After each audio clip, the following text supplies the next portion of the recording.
Rich Warren. Welcome back. Hey, hey, hey, hi. This is what, the fourth time I've had you on the show, fifth time maybe? I lost count. It's pretty Yeah, bad. I think you're my number one most reoccurring guest on here. Yeah, yeah. I mean, the thing is, though, I'm always happy to be here. You're like Eric Andre, and I'm that black guy that's next to him. I don't know his name. uh What's his name?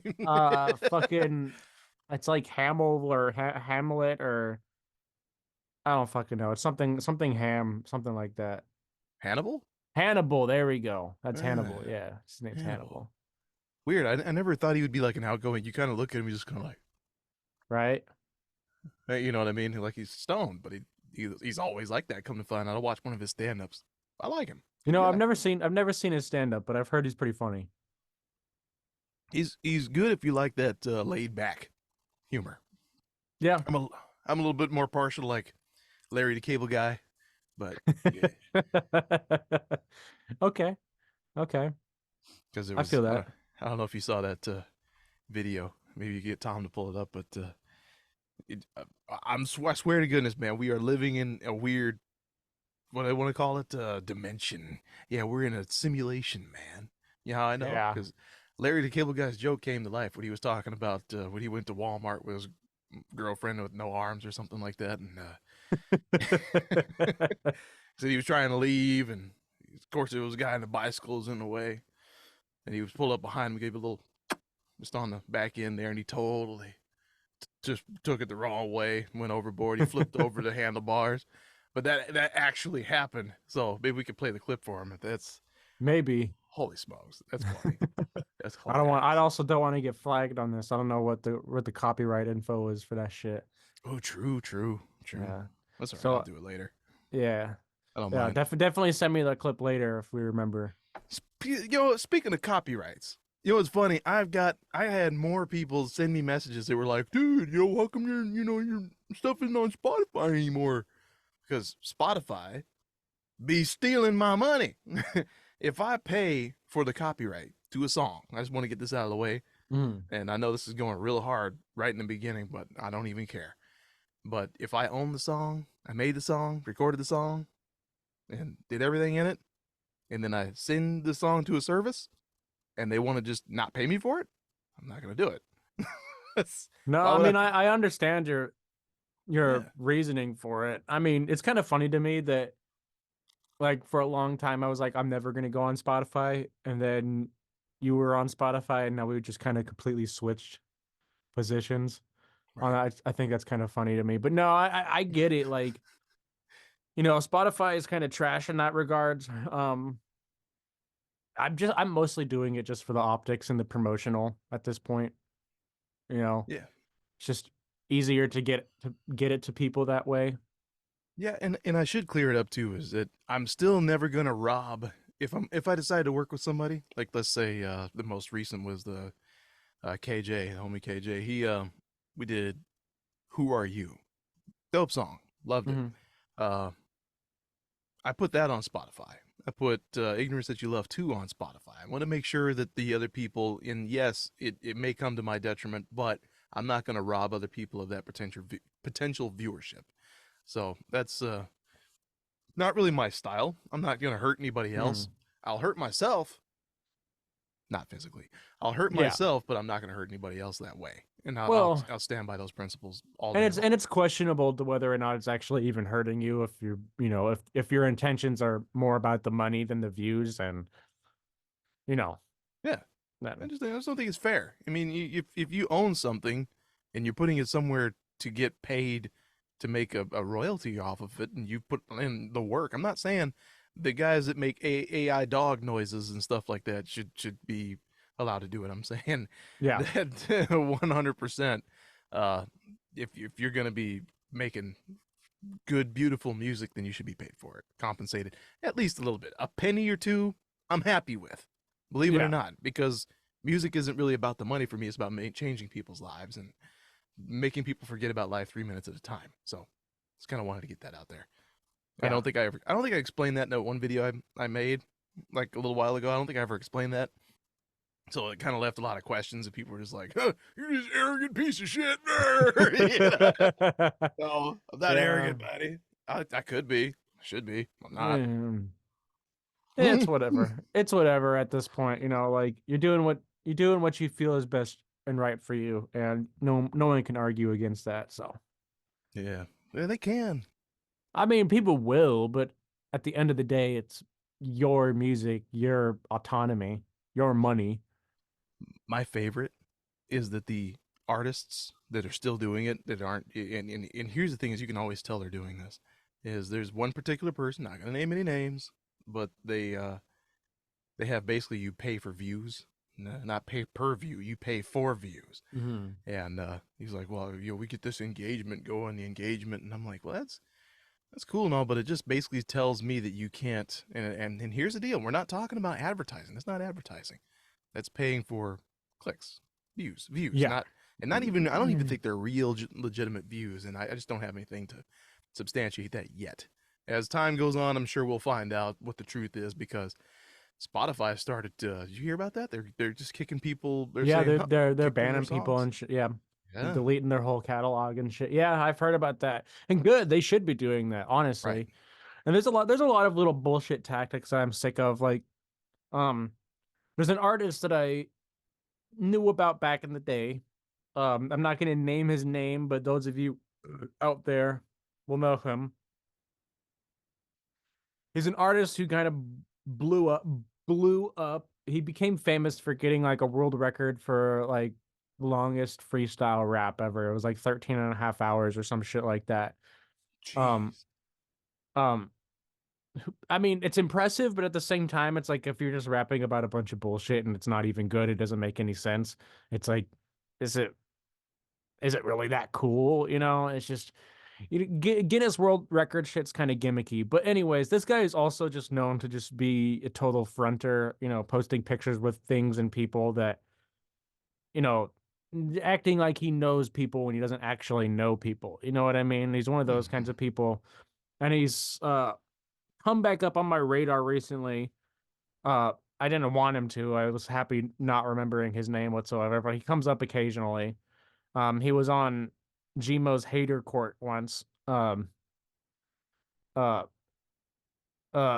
but he came up again recently, and I went through his catalog, and he's got like songs with all these big features, like Lil Wayne and Snoop Dogg and Nate Dogg and other things that I'm like, wait a second, they're all on Anno Domini beats. These are those Anno Domini feature packs, and like he's trying to sell it to people as if he actually got those features, and like trying to fool people into thinking that he got those real features. Uh-oh. And it's Oh so no. corny. I hate when people do that. It's like, dude, like you didn't get a real feature. You bought a fucking a leased feature on Nano Domini. At least advertise it that way, or don't lie to people. You know what I mean?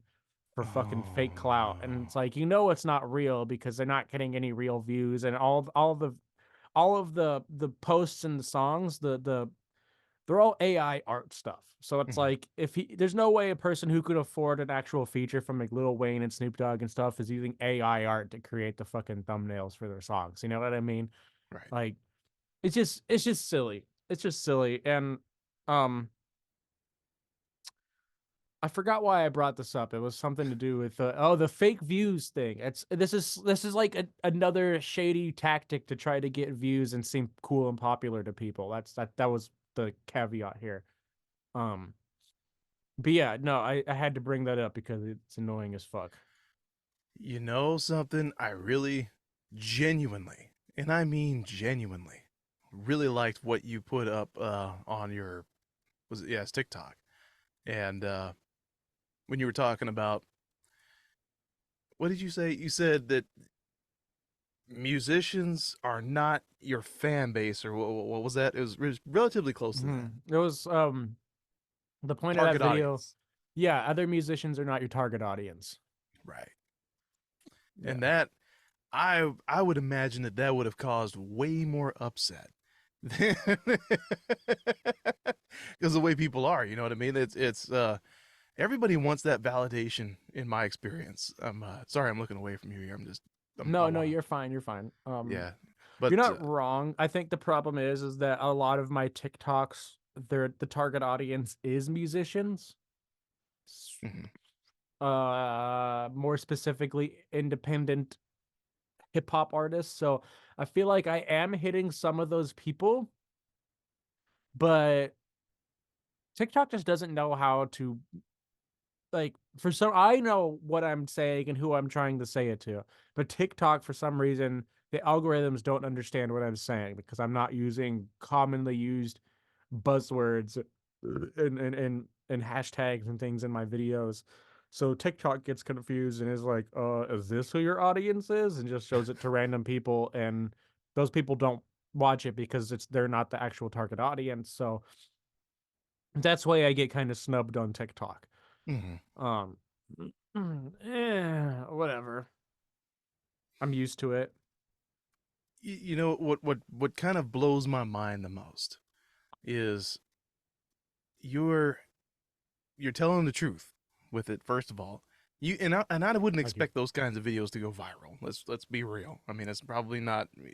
I don't expect a lot of things that I make to go viral either, especially when you're speaking truth like that to people, where you're saying uh, musicians are not your target audience. And so, one of the things I did back in the day, and this is one of the things I kind of regret that I used to do, was I tried to submit my songs to those people that were, they were not what I want to call them, reviewers, sort of. Oh They were doing yeah, yeah, review channels, and they would do them live. yeah. And in their chat would be 46 other rappers that were going on about, oh, this song is just, yeah, oh no, it's not dead, no, no, this is fire though, this is fire. Once Yep. it's somebody they like, it's fire, it's fire.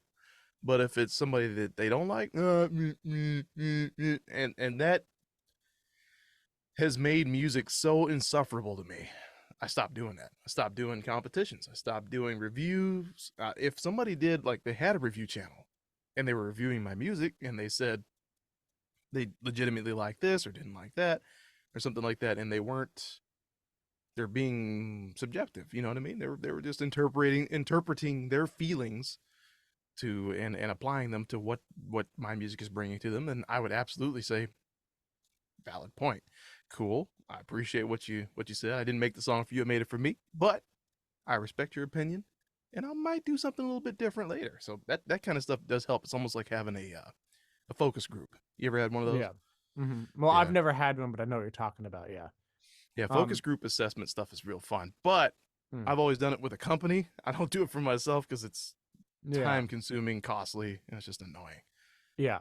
Mhm. Well, but just going back to what we were just saying, a lot of people conflate subjective taste with like objective, like, skill and talent, and you know, there's artists out there who, and I always use this as an example. There's artists out there like Eminem, who, like, a lot of people would argue he's one of the top 5 rappers in the world. It's just, and he's arguably the most famous one globally, at least.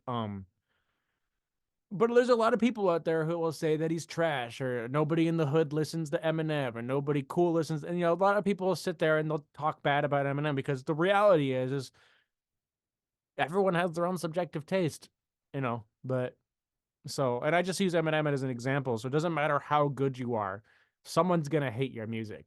You know what I mean? And rappers, I think, are the biggest haters in that regard because, for whatever fucking reason it is, maybe your music just doesn't add up to their subjective taste. But there's so many rappers that, like, either they're really competitive or they don't like the flavor of music you're doing or whatever it is. But some rappers are some of the biggest haters out there, and you know, it is That's what it been the is. that's been the weirdest thing because I could never imagine putting myself in the position where I hated somebody so much that I would leave a bad comment. This is not something I do.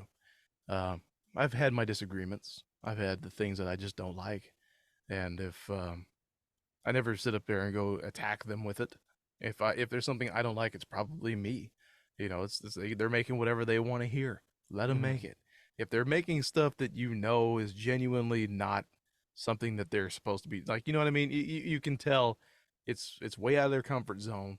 They're not good at it or something like that. Mhm. You know what I mean? And they're really kind of like not really mastering the craft or finding out that they're good. I was like, oh yeah, I can crank these out in 15 minutes. Listen, if it's Mhm. taking you 15 minutes to make a song, you're doing something wrong. It's not right. It's not right. The faster you can do it, the worse it is going to be. Now Mhm. there has been times when I've done like really like fast, Like great takes in one shot. Yeah.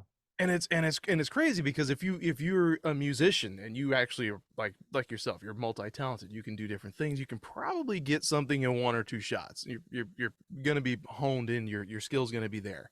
Mhm. And most of these people I'm kind of referencing are some people that were just not let's say if somebody who's into backpack boom bap gets into speed rap, and they're like behind the kick and in front of the snare, and they're all over the place and they're messy. And I mean, I was like that when I first started. Yeah. Same here. It's kind of Yeah, how pig bimping is. That was my attempt at chopping. well, I mean, I liked myself, and a few other people liked it because you were trying to do something different and you did your best. Well, You I could do. tell. Now that I've rehearsed it, I could do it a lot better live. But yeah, Mm, that back when I recorded it in 2020 or 2021 or whatever, it was like, yeah, definitely a first. yeah, and then and when I remember when it first came out, the best part about it I loved was it didn't sound like you ran out of lyrics. It just sounded like you were having fun when you did the I like the fuck vagina. you know. Yeah, I was just being a fucking idiot. I just wanted I just wanted to be stupid and obnoxious because it's such an obnoxious, that whole little like bar right there is just obnoxious and like off and just gross and gratuitous and yeah. But the best part was that you supplemented with actually having a booty there, and thank God it wasn't Yeah. yours. But no, but Yeah. no, Had unless it was. had some stunt booties Well, intact, so no, that was cool, and you supplemented it with that. You made it believable. It was all pink, and it was just good. It was thank you. grassroots good. And when I say grassroots good, I'm saying that's top tier grassroots. That's like what you would expect somebody who's going to be famous one day. And somebody looks back and goes, "God, yeah, I remember making that song." Ugh. You're all proud of the stuff that you do now, but people say, "Oh, remember Big Pimpin'?" And you're Mhm. like, "Can we please talk about something else, Yeah. please?" Yeah. I've been there, done that. I It's like it. uncomfortable. It's Not uncomfortable, yeah, you know, but it's fun. I I'll get to a point where I regret that song, I'm sure, but it was poignant for the time. Wrote it during quarantine, was, locked in the house, and I was just like, this is my I'm not working for 6 months straight music video. Mm-hmm. Mm-hmm. So, I mean, yeah, it was being essential back then was quite a task. You know what's funny is we used to bring that up back in the day. We were like, man, if we're getting essential, if it's essential for us to be there, what happened to our hazard pay? right. And I was Right. welding at the time too, so Mm, yeah, that was it's gonna suck because that's one of those jobs where you know that you're gonna pretty much have to go to work every day whether you like it or not. I'm not saying oh well work is bad, this that and the other thing. I'm an advocate for working. Don't get me wrong. I'm blue collar dude. I still mhm. weld. I still grind on that Yeah. stuff like hard. Like I still wrench. I still do all the stuff.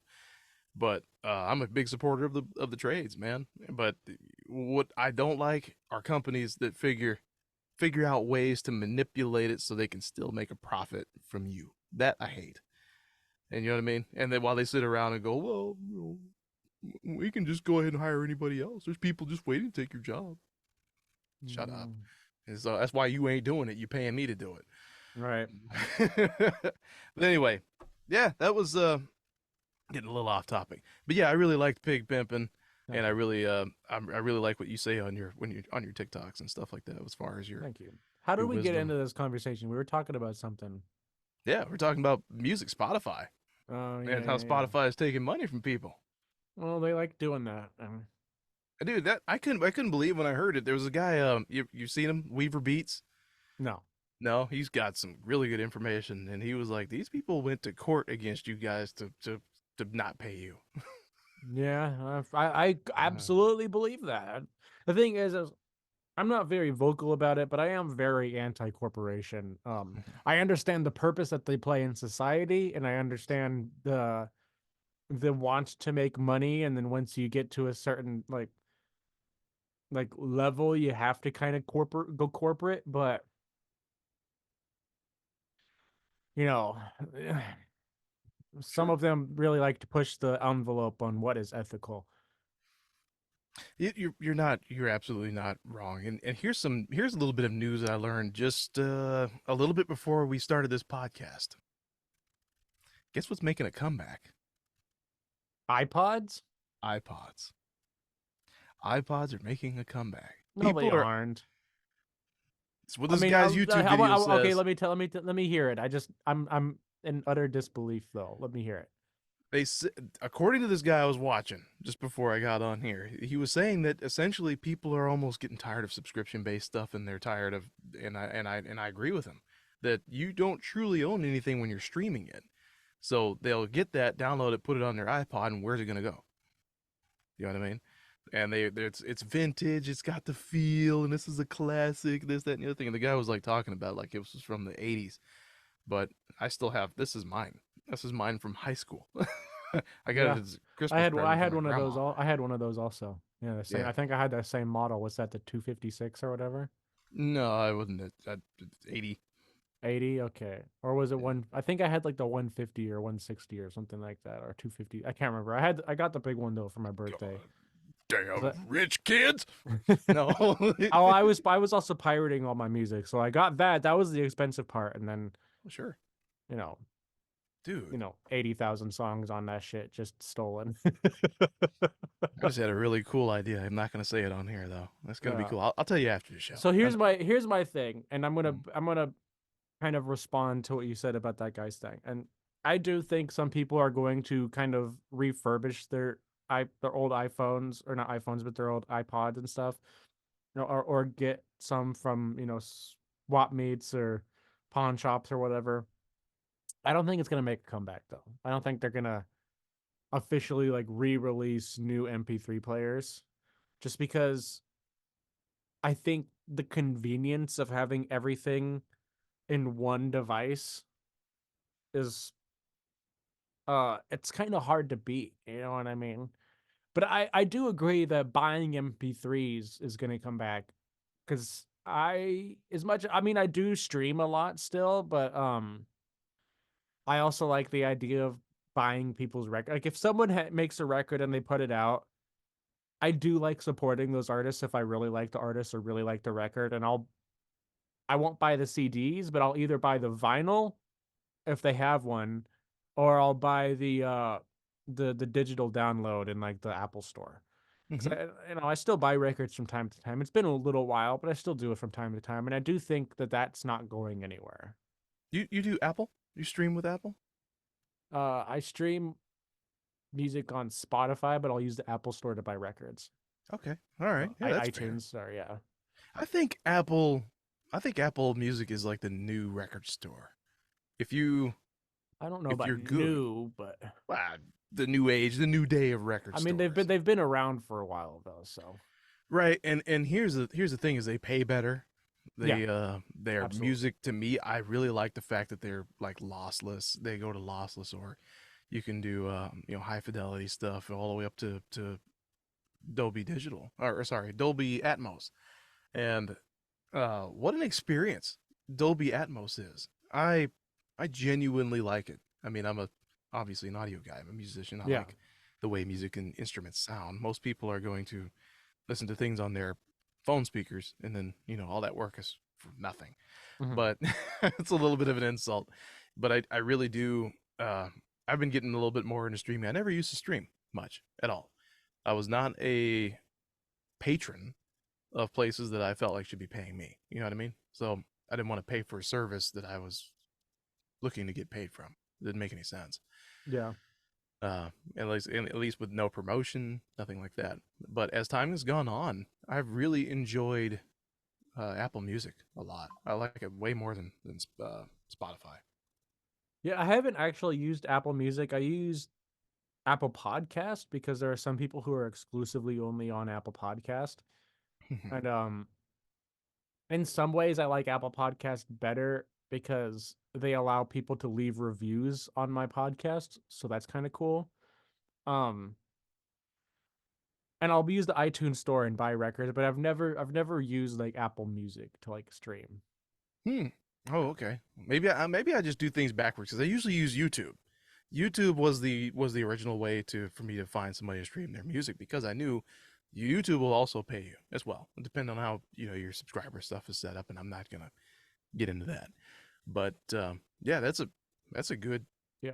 good idea that you got. YouTube's usually my first go-to because I like seeing the music video. Like if I Mhm. hear an artist for the first time, I'll check them out to see if they have a music video, and if they have a music video, I'll check that out first, and then I'll go to Spotify to listen to a whole record, and if I like the record, then I'll buy the record. And Same, yeah. same, same. I like that. I like that a lot. And one of the things that I really appreciate, I'll just say this, and then if you want to respond, you can. But Go ahead. I'm just gonna throw it out there. Don't ever spam me with listening to anything ever. If the one guy, I don't remember his name off the top of my head, but he's an artist. He's a horrorcore rapper, and he got a hold of me and he wrote a really cool message. I think he like added me on Facebook or just sent me a message and said, "Hey, Rich, how's it going, man? Thank you for the ad. Just want to let you know I'm this rapper. This is what I do. I make kind of this kind of music, and I would really appreciate if you would listen to this and tell me what you think." And I went, "Whoa! I think I've talked about this before I on think here." I know who you're talking about. Yeah, and it was really cool, and I went and bought his album right after that. I Hmm. said, just because of how you approached me, thank you. That doesn't mean that if 100 more people do that, that I'm going to buy their Buy it for albums, every yeah, yeah, yeah, yeah. right? But the one-off one that does that, where I see it and stuff like that, then yes, I will absolutely, or I'll just say this is what I think of it, something like that. Maybe if I have time. Uh, Time has not been on my side lately. It's crazy. You wake up and it's go go go. It's like that. Ever seen that Markiplier thing? He was like screaming through the whole day and then it ends. That's been my days thus far. Uh, Yeah. yeah, You know, that's. But I did have time to watch Halo. okay, we're gonna get into that in a Oh yeah. second. But yeah, I don't mind saying some names on this point just because you know what? Fuck it. I'm gonna get a little controversial here. The guy who does the spamming that I think we're talking about is that dopey guy, the mm, dopey, or Dofi or something like that. dopey. Dopey. I don't know. I think when I hear He's dopey, a horrorcore artist that spams people, but he's really friendly and he's like nice about it and like polite and not it might have been. I can look him awful. up, I think his but real name is Billy. it sounds familiar. Yeah. But go ahead. Yeah. Anyways, I do want to give him props for being the one person that I don't hate when he spams. He hasn't spammed me in a while, which I'm happy about, but because I don't like being spammed regularly. But he's the one that has done it that I'm just like, yeah, you know what? Like he's a nice enough guy, and he has a couple songs that I actually thought were pretty good. You know what I mean? Which is why I thought we were talking about the same guy. hmm But If there's another guy that like I don't hate him. I don't hate him, but his like tactic is very annoying, and it's like the opposite almost. He's never been rude to me, mhm, but he always just like his version of spamming me, and his name is Scribble. And I know some people that fuck with them, but he also has a weird reputation for doing this thing where he'll spam you with his music, but he'll also be like, "Pay to be on my album. I've collabed with this person, and this person." And I'm just like, nah, I'm good, dude. Like, I'm not paying to be on your fucking album. Like, no disrespect to the hustle. You're trying to make your money, but like, I don't care who you collabed with. I'm not paying to be on your album. I've never asked once for somebody to pay to be on my albums. I've always Well, ended up asking them how much they wanted to be on the album, but never that way. it's just the thing is, it's one thing to make a post. Like, let's say I made a post and be like, "Hey, I'm doing like kind of like Joker's collective chaos things that he's done in the past. Like, I'm doing this. Would anyone be interested?" Uh, First of all, I'm not big enough for anyone to actually want to be on my album and pay to be on it. So that's a stupid scheme for me to do. Yeah. Oh, what the hell was that? Um, I just heard myself through my thing real quick, but Oops. there was a weird like issue with my voice through the my headphones. But anyways, Oh. I'm not big enough to be doing something like that, and neither is the Scribble guy. And I'm sure he gets some people to fall for it, but I'm just like, I'm good, bro. I'm good. I'm good. And I don't care if I get hate from him on this. Ugh, I don't care. I doubt he's ever gonna hear it, but Oh, how scuttlebutt flies. hey, well, I did say I have no problem with the guy personally. I just think it's a bad business move, and I think that it's annoying. And you're absolutely entitled to feel that way because you're the one that experienced it. And here's the thing. That's if somebody said I did something sideways, right? And they said, "Well, I don't like the way Rich Warren decided to run his mouth on Zach Meister's podcast about how somebody was doing business," and I'd go, "Text me about it. Let's talk about it." Because I'll tell you you're wrong, and I can explain you 10 ways a Sunday how you did it wrong. And Mm. if you want, if we had a legitimate heart to heart conversation about it, I'd actually probably help you and say, do this instead. Just try to be a little bit nicer. You know what I mean? Yeah. I'll reference you to this book that I used to listen to, and it was really good. It was Mm. by Lauren Wiseman. I think it was like the artist's guide to the music industry. It's a little out of date by now. I'm pretty sure it came out back in like 2015. Yeah. But it was a good book, and it taught me a lot about how to run music business. Not so much, and then there's always been other stuff written by lawyers and stuff that I've listened to. But yeah, that's always been the fun part. If you do music, if you're going to do music and you do it right, you got nothing to worry about. You'll make money. Yeah. Yeah. I mean, I get it. People got to pay their bills somehow. I just think that it's a dumb way to do Speaking it. right. Speaking you of know. pay bills, I don't know if you wanted to go this far yet, but man, I'm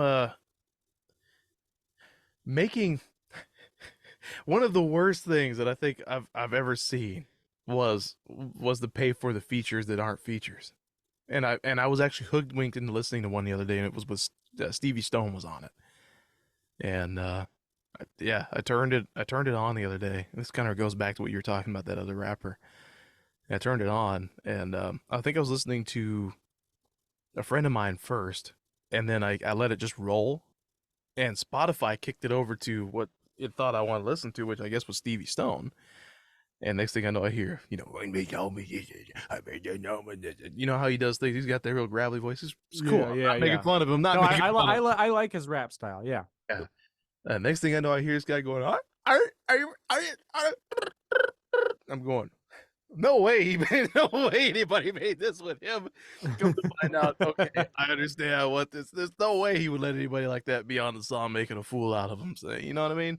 Yeah. So I almost want to say it makes the artists look bad for doing that because now you've got, you know, But what these scams have been around for a long time. Anno Domini's been doing it for a while, and even before then, I remember when I first started rapping, there were these people that were like on Facebook hip hop groups that would message you and be like, "Hey, you want to pay to be on this mixtape? You could be featured on a song with like Rich Homie Quan or whatever, blah blah blah blah, like whatever rapper was popular at the time." And I was like thinking, and at first I was like, in my mind, the first reason why I knew it was a scam, it was like, have you heard my music? Why would you put me on a song with Rich Homie Quan? That doesn't make any fucking sense at all. Like the kind of hip hop I make, like you obviously haven't heard it. So that's the first rule to anybody out there. If someone offers you a business deal, and it doesn't make any sense because it doesn't match with the kind of music you make, they didn't listen to your music and they're just trying to get money out of you. point blank. Like they have to make sure they actually listen to your music. And if not, then like they don't give a fuck about you or your music. They just want your money. And the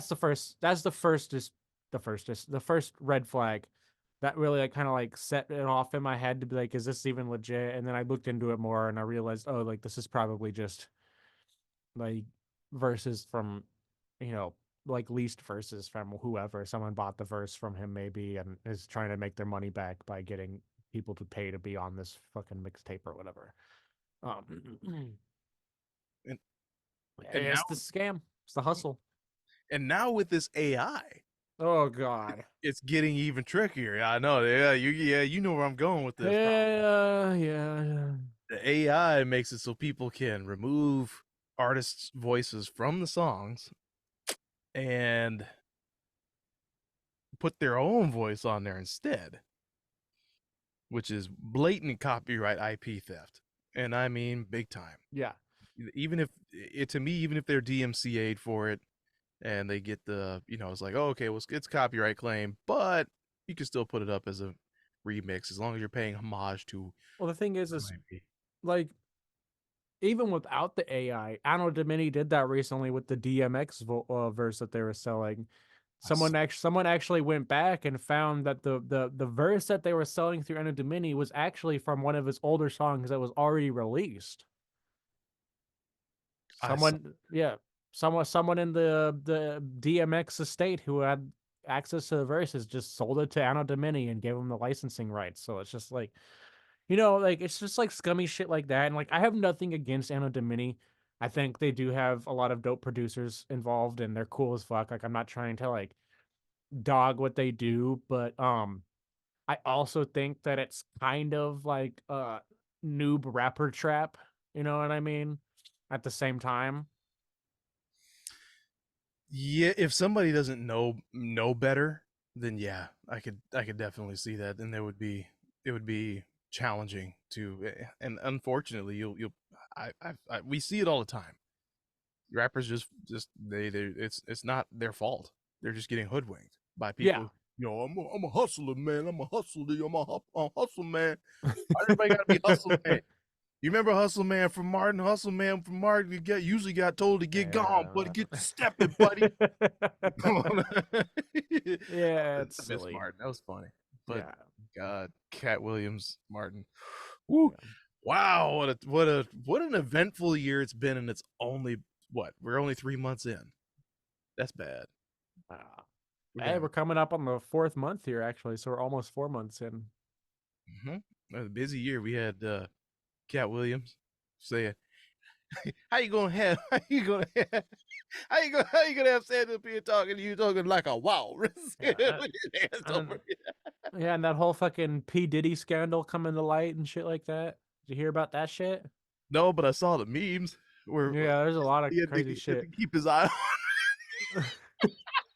Ah, that's terrible. That was funny though. Yeah, well, I mean, I can't go into too much detail about the P Diddy thing, so I don't know all the details myself. I didn't look too far into it, but I remember Uncle Murder did a song dissing him, talking about all that shit, and it's just like a lot of rape and just weird, bizarre shit. Just, I don't know. dirty record deal. He's like the hip hop fucking Harvey Weinstein. My my thinking is this: music is hard enough. Why do all that? It's hard enough. You have Well, to keep people entertained. You got to make the CDs. You got to write the songs, produce the beats. well, Why you want to be touching? you don't spend enough time in Hollywood to know this, but here's the thing. There are so many people out here that are desperate. They are desperate for the fucking money, the clout, the fame, which I guess is basically the same thing as clout. So just kind of repeating myself, but people are desperate for that. So they will put themselves in compromising situations. And I'm not saying that these women or these people put themselves in these things on purpose. Possible that many of them did.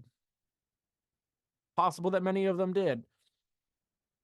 But there's a lot of people that will if it gets them something, they will keep their mouth shut, even if they didn't do it on get themselves in those situations on purpose. You know what I mean? Mhm. So, because or they'll keep their mouth shut because they're afraid because they're fucking with gangster people that are probably threatening their life and shit like that. But like, I can make you disappear if you said anything. You know what I mean? And when someone's powerful enough, you kind of believe them because who's to say otherwise? But yeah, no, being out here, I've seen people be very, very desperate to be seen and heard. And I know a lot of people personally that would have done a lot of things, and a lot of people will take advantage of that desperation when they see people and they kind of sniff them out. And yeah, it's not an uncommon thing. People will do what they can to leverage what they have to get laid. I, I guess my I guess up here really the only desperation seems to come from people who just attack one another. That just seems to be it, you know. Um, We got that here too, but the and I, music and the music scene is a strange animal out here. It's a whole ecosystem. Yeah, I'm not saying they go out and shoot. Fortunately, I mean that's we don't need any of that. That's not well, music is not worth shooting over. Or getting beat up over. I mean, maybe an exhibition boxing match with the proceeds going to donation of your favorite children's charity. Sure, but Yeah. not anything else other than that. And then but a lot of what's here, fortunately, there's not. There probably is that here. I just don't see it because I do this myself. I don't Yeah, want to have maybe anybody in like else. Seattle or something, but Yeah, I don't want anybody to have anybody else's fingers in my music. I just don't want that. I'm not saying I would say no to record deals. I'm saying that I would say no to the wrong ones. And basically, if I don't have the freedom to do what I want to do, I'm not going to do it. It's that simple. the unfortunate part is sometimes you don't know what's the wrong one until it's too late. A lot of people get into really shitty and shady record deals, and then they're stuck, and it happens. I think that's what drove Kanye insane, and I think that's what's driven the recent what's her name, fucking what's her name, not Ice Spice, but the Doja Cat. Doja Cat kind of had like a weird little mental breakdown. I think her record deal was a big part of that because she got the same record deal that Kanye got apparently.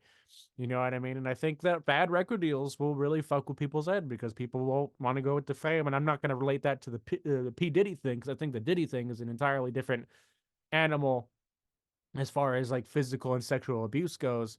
Like I don't think Kanye was getting sexually abused, but I do think that the business end of things on those deals are probably, you know, really fucky, you know what I mean? And they hold the carrot and the stick and they, you know, drive them to insanity because they never can reach the fucking the carrot on the stick. Not to Yeah. say that they don't get famous, but Hmm. whatever the carrot is in this case, I don't know what that is. I don't know what it is that they're what's Man, causing them. I don't know who would made him crazier, music industry or the Kardashians.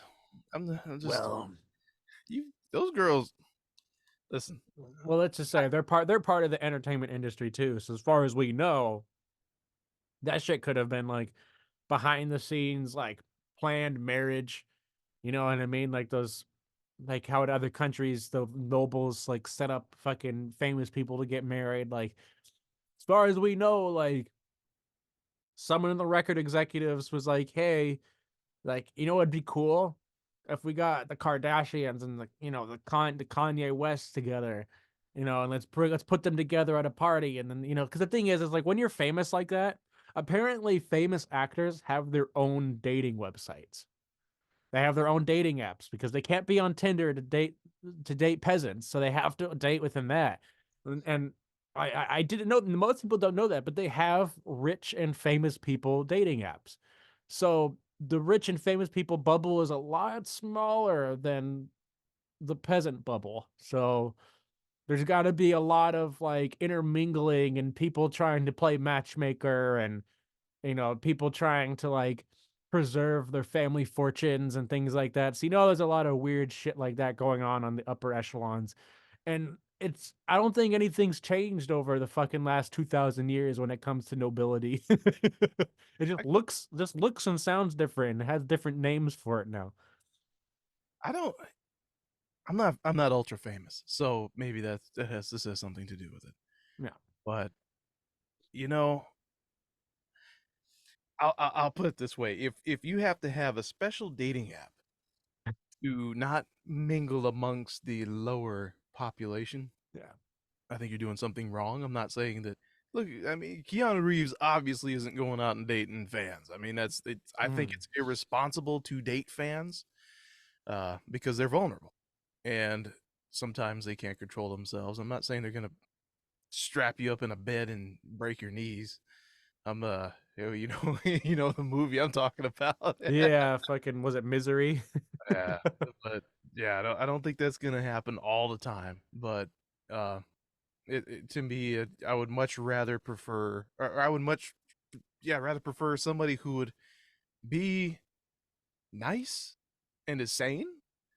And I'm not talking about because actors, actresses, all those kind of people. I mean, you don't want to Amber Heard. Sorry, I don't want I to mean, Amber you Heard. don't want an Amber Heard, but Yeah. I think a lot of people also want someone with their own money, they don't want, or someone who's talented that's gonna understand that work life. Because like if you're like a famous actor and you have to work all the time, you don't want to like deal with someone who doesn't have that perspective.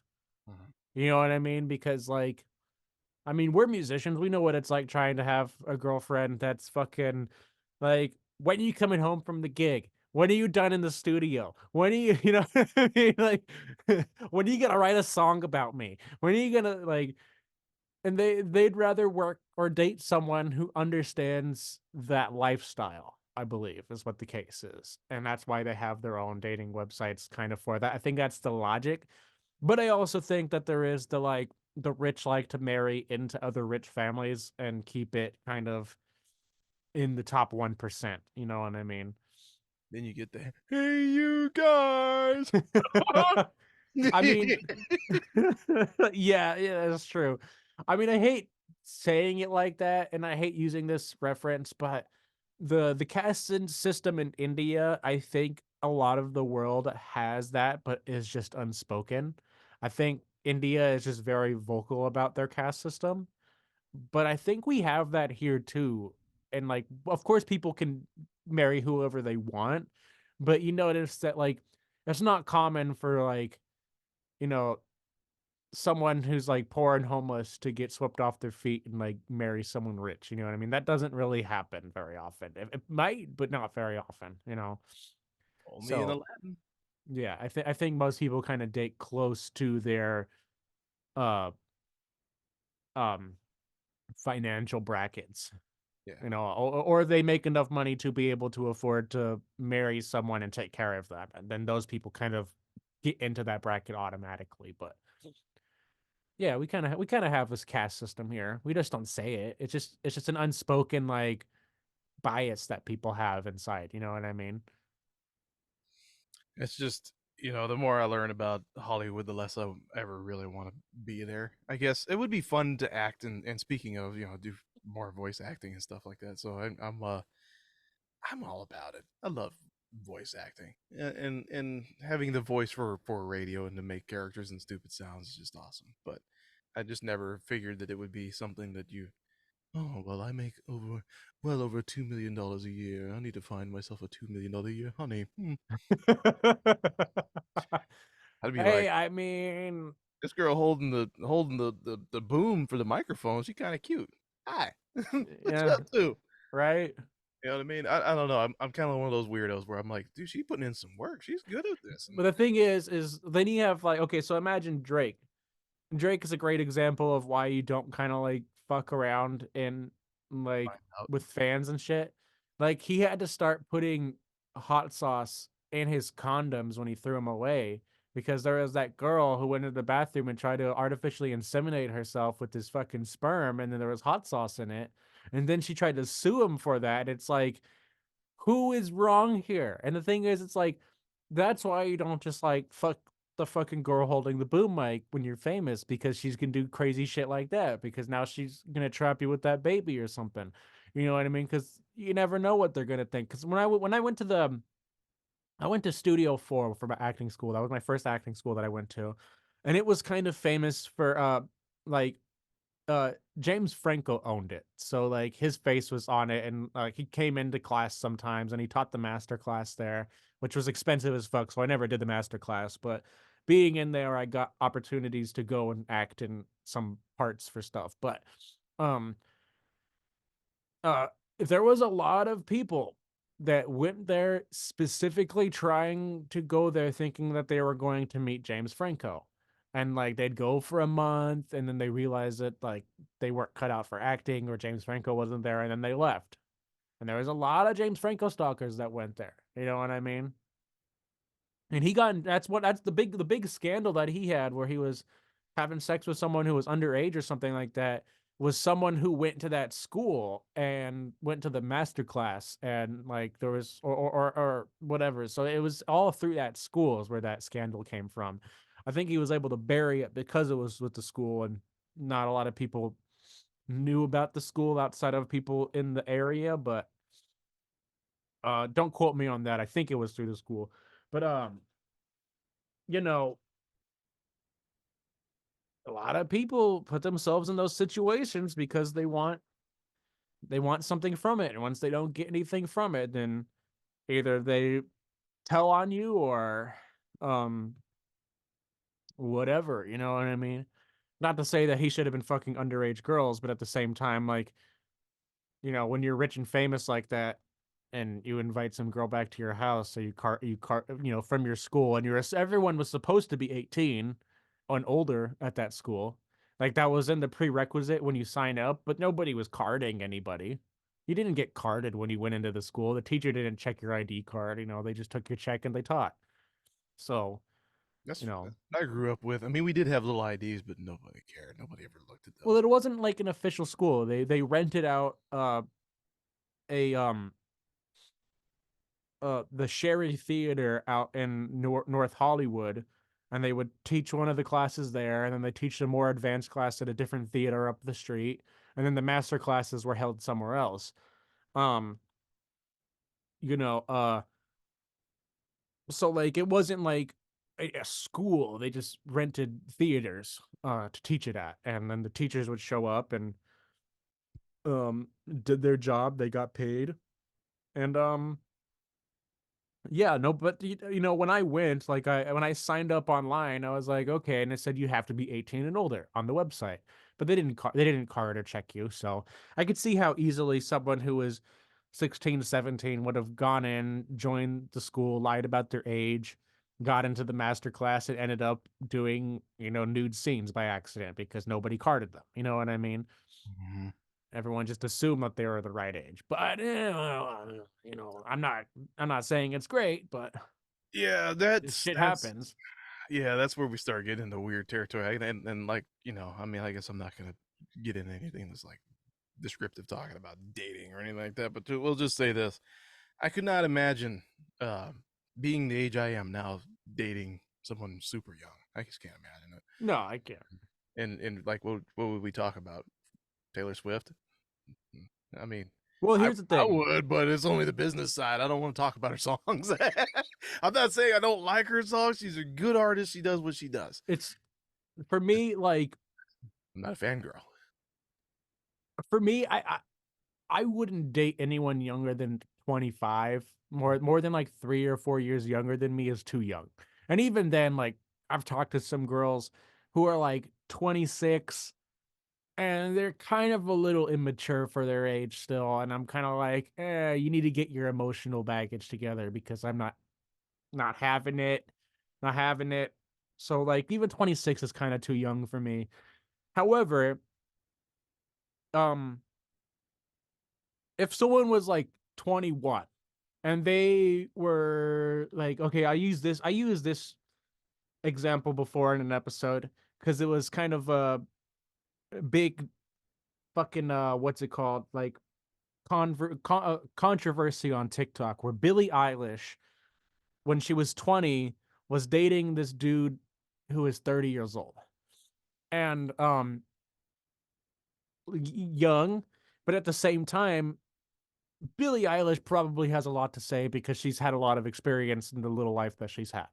You know what I mean? Like, I would guarantee that she could marry some nobody who's 30 years old and they have less to say than she does because she's experienced so much life with the touring and all the people that she meets and the art that she does and she probably can hold a pretty decent conversation. She might be a little dumb.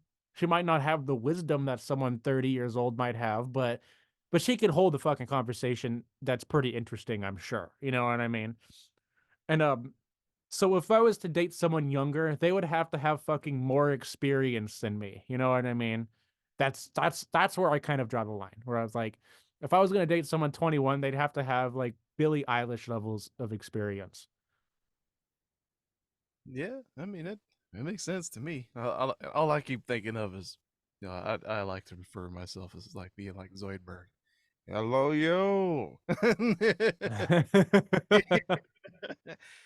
But yeah, I thought that was.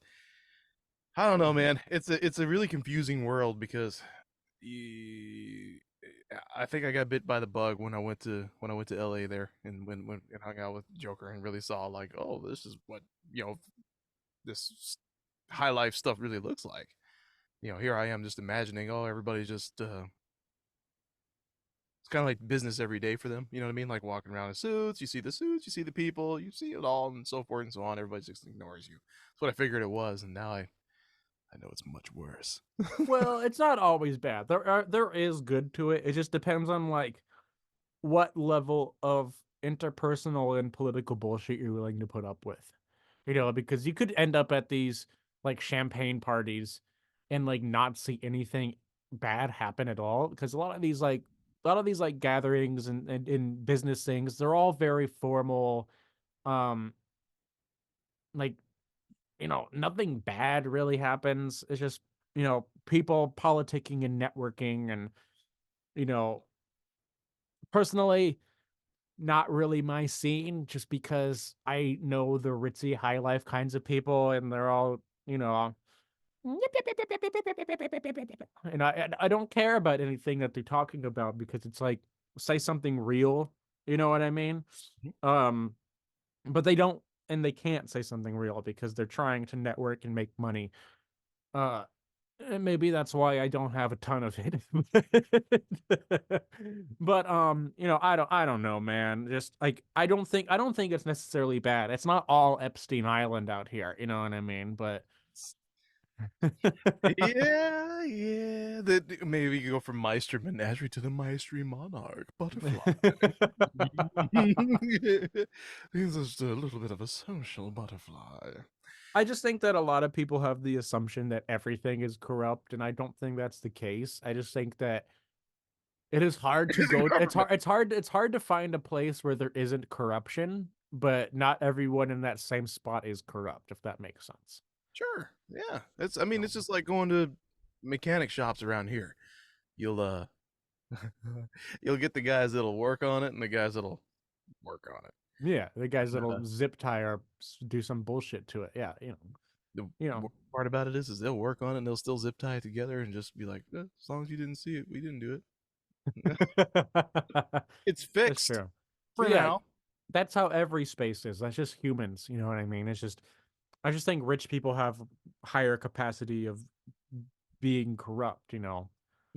So, So, like when I've gotten into more of mixing and mastering for people, uh, so far I've been having a really good time with clients and stuff like that. So, like yourself included, there's been a few others, and that they're happy with what they get, and I want to make sure that they get the product that they paid for or they asked for, and it doesn't make sense to me.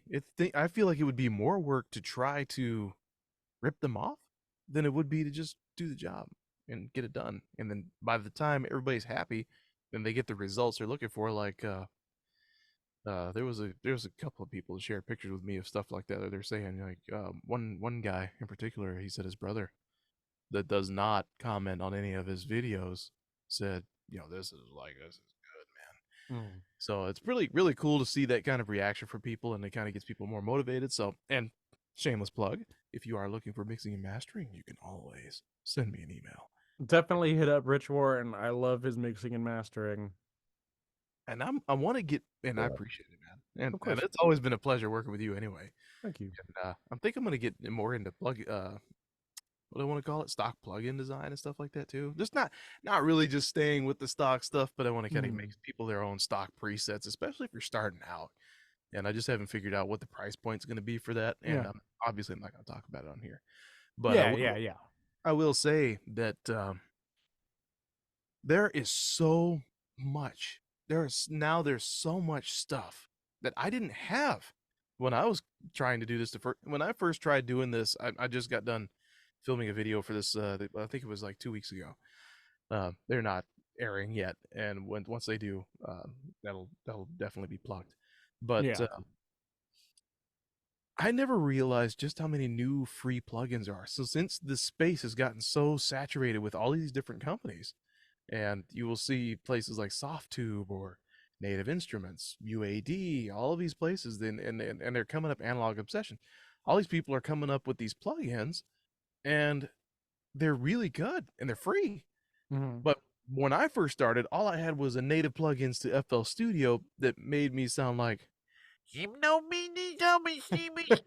like I was not doing very good, and I always wanted to sound like so and so and so and so and so. It's like when people want to sound like the Beatles, and then they'd go buy Beatles stuff to sound like the Rickenbacker to go sound like the Beatles and stuff like that. After a while, I was like, well, that's got to be what I got to do, right? So I Yeah. started investing in physical gear, and then right after I did that, all the cool plugins came out. And there's one that's really cool. It's like that you can master from afar, and you Mhm. can send you pay for these tokens, these access tokens you can use at this whatever specific time that they allow you to use it for. And you can go have stuff mastered with equipment that obviously you don't own, but you can do it in real time. Yeah.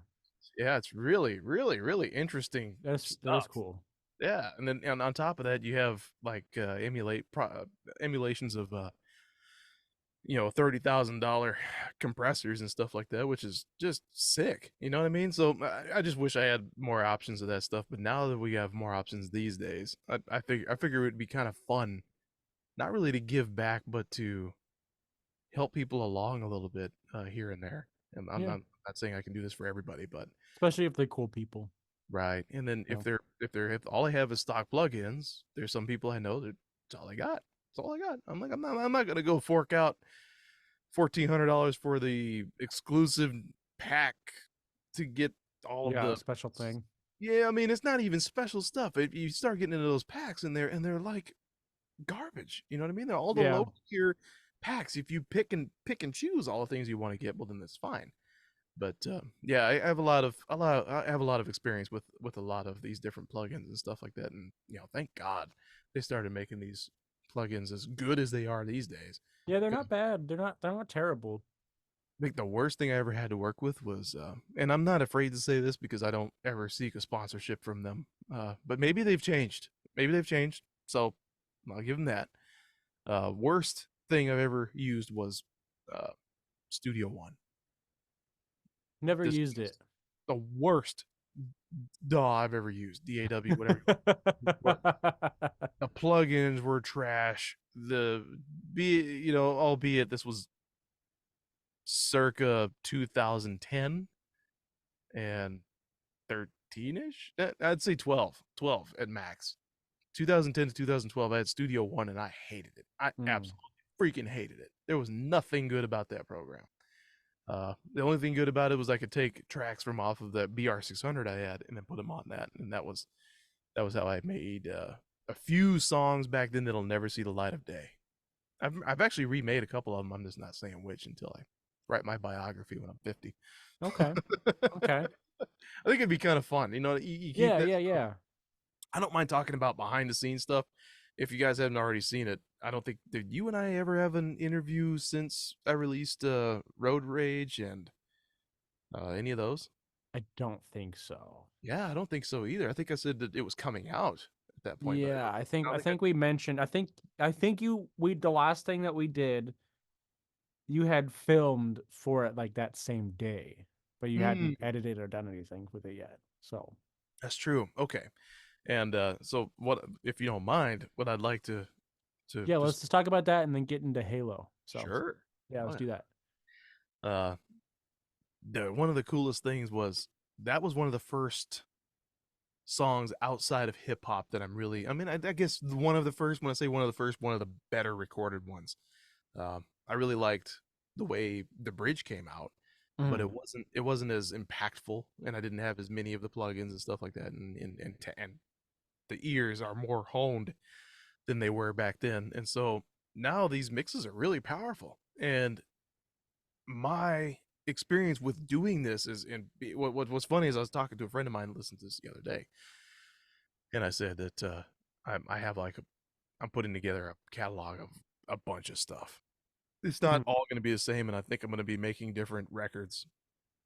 Excuse me, good grief, bubbles.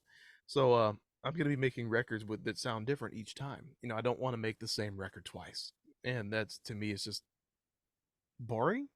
I get you. And I guess I don't mind making singles that would sound similar to you know whatever genre that I'm making, but uh the coolest part about this was I used this old microphone that I built way back in again 2012 2013, and I purchased it from a friend of mine at the time, and it was like $100 he wanted for it.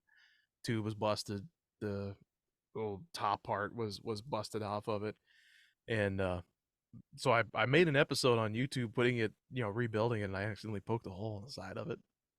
But it's okay because I'm gonna get a new element at some point. But it's the microphone I use for that, and it's just super fat. It's like heavy.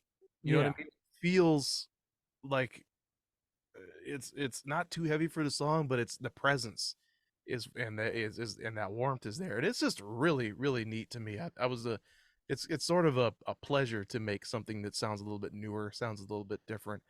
Like when I was processing your vocals and I was doing it through hardware. Uh, Hmm.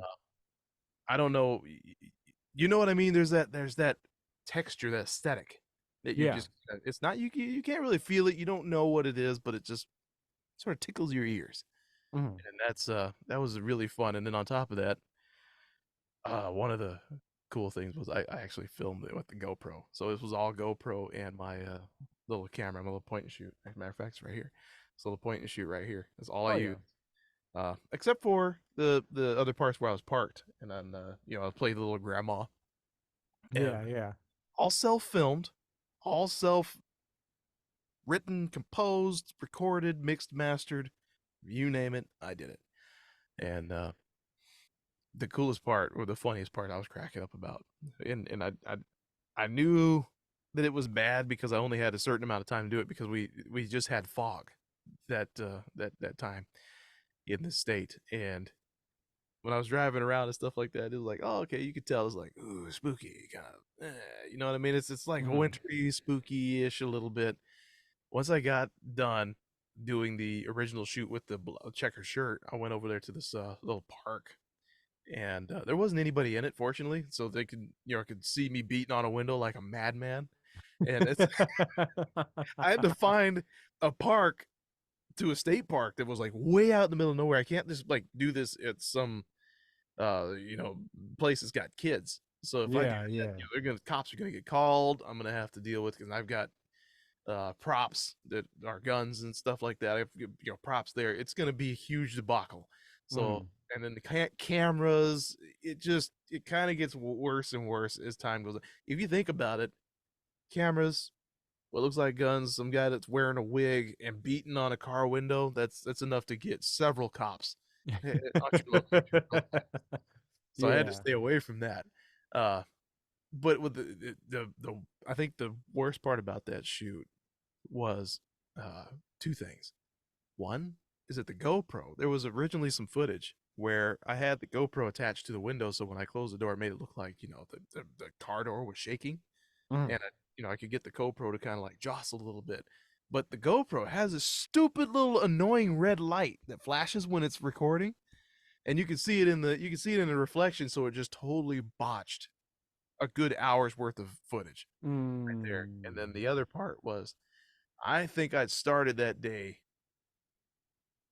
at 6, 7 in the morning and didn't stop until at least when the sun went down. So it was about 5 p.m. at that point. So 4 or 5 p.m. I Yeah. didn't stop, no lunch, no nothing. And I got all the way out there to those woods and I had to shit bad. I held it in the whole time. You know what I mean? I had to go. It was no fun. So I'm over there beating at that windows like, Well, no wonder you had road rage. I know. Tell me about it. And then there was this, I actually filmed it too, that there was this I think I sent you the video, didn't I? I was like, this guy went into this thing. It's a stall. It's like the community stall for everybody to go pot Oh yeah. the bathroom at. And boy, whoa, I was not about to go in there, so I held it the whole time. I did the camel, dude. I was prairie dogging on the way back home. I was ready to go. But I tell you what, buddy, it was worth every minute to me because I made something that I really truly enjoyed, and then put a little bit of ad rev back behind it, and just be able to show it to the world. And I had some really cool comments from it. Some super cool fans, and some really cool got some good comments back from it, good messages, good experience. Oh So yeah. Yeah, for it's a dope video. I love it. thank you. Yeah, Yeah, of I course. appreciate it. I love the way that it starts when you're punching the window and then it syncs with the beat. It was dope. That was modeled off of the original. I had to like boom boom boom. I had to like re-record. Okay. But yeah, that was it was just absolutely fun. Hell yeah. Hell yeah.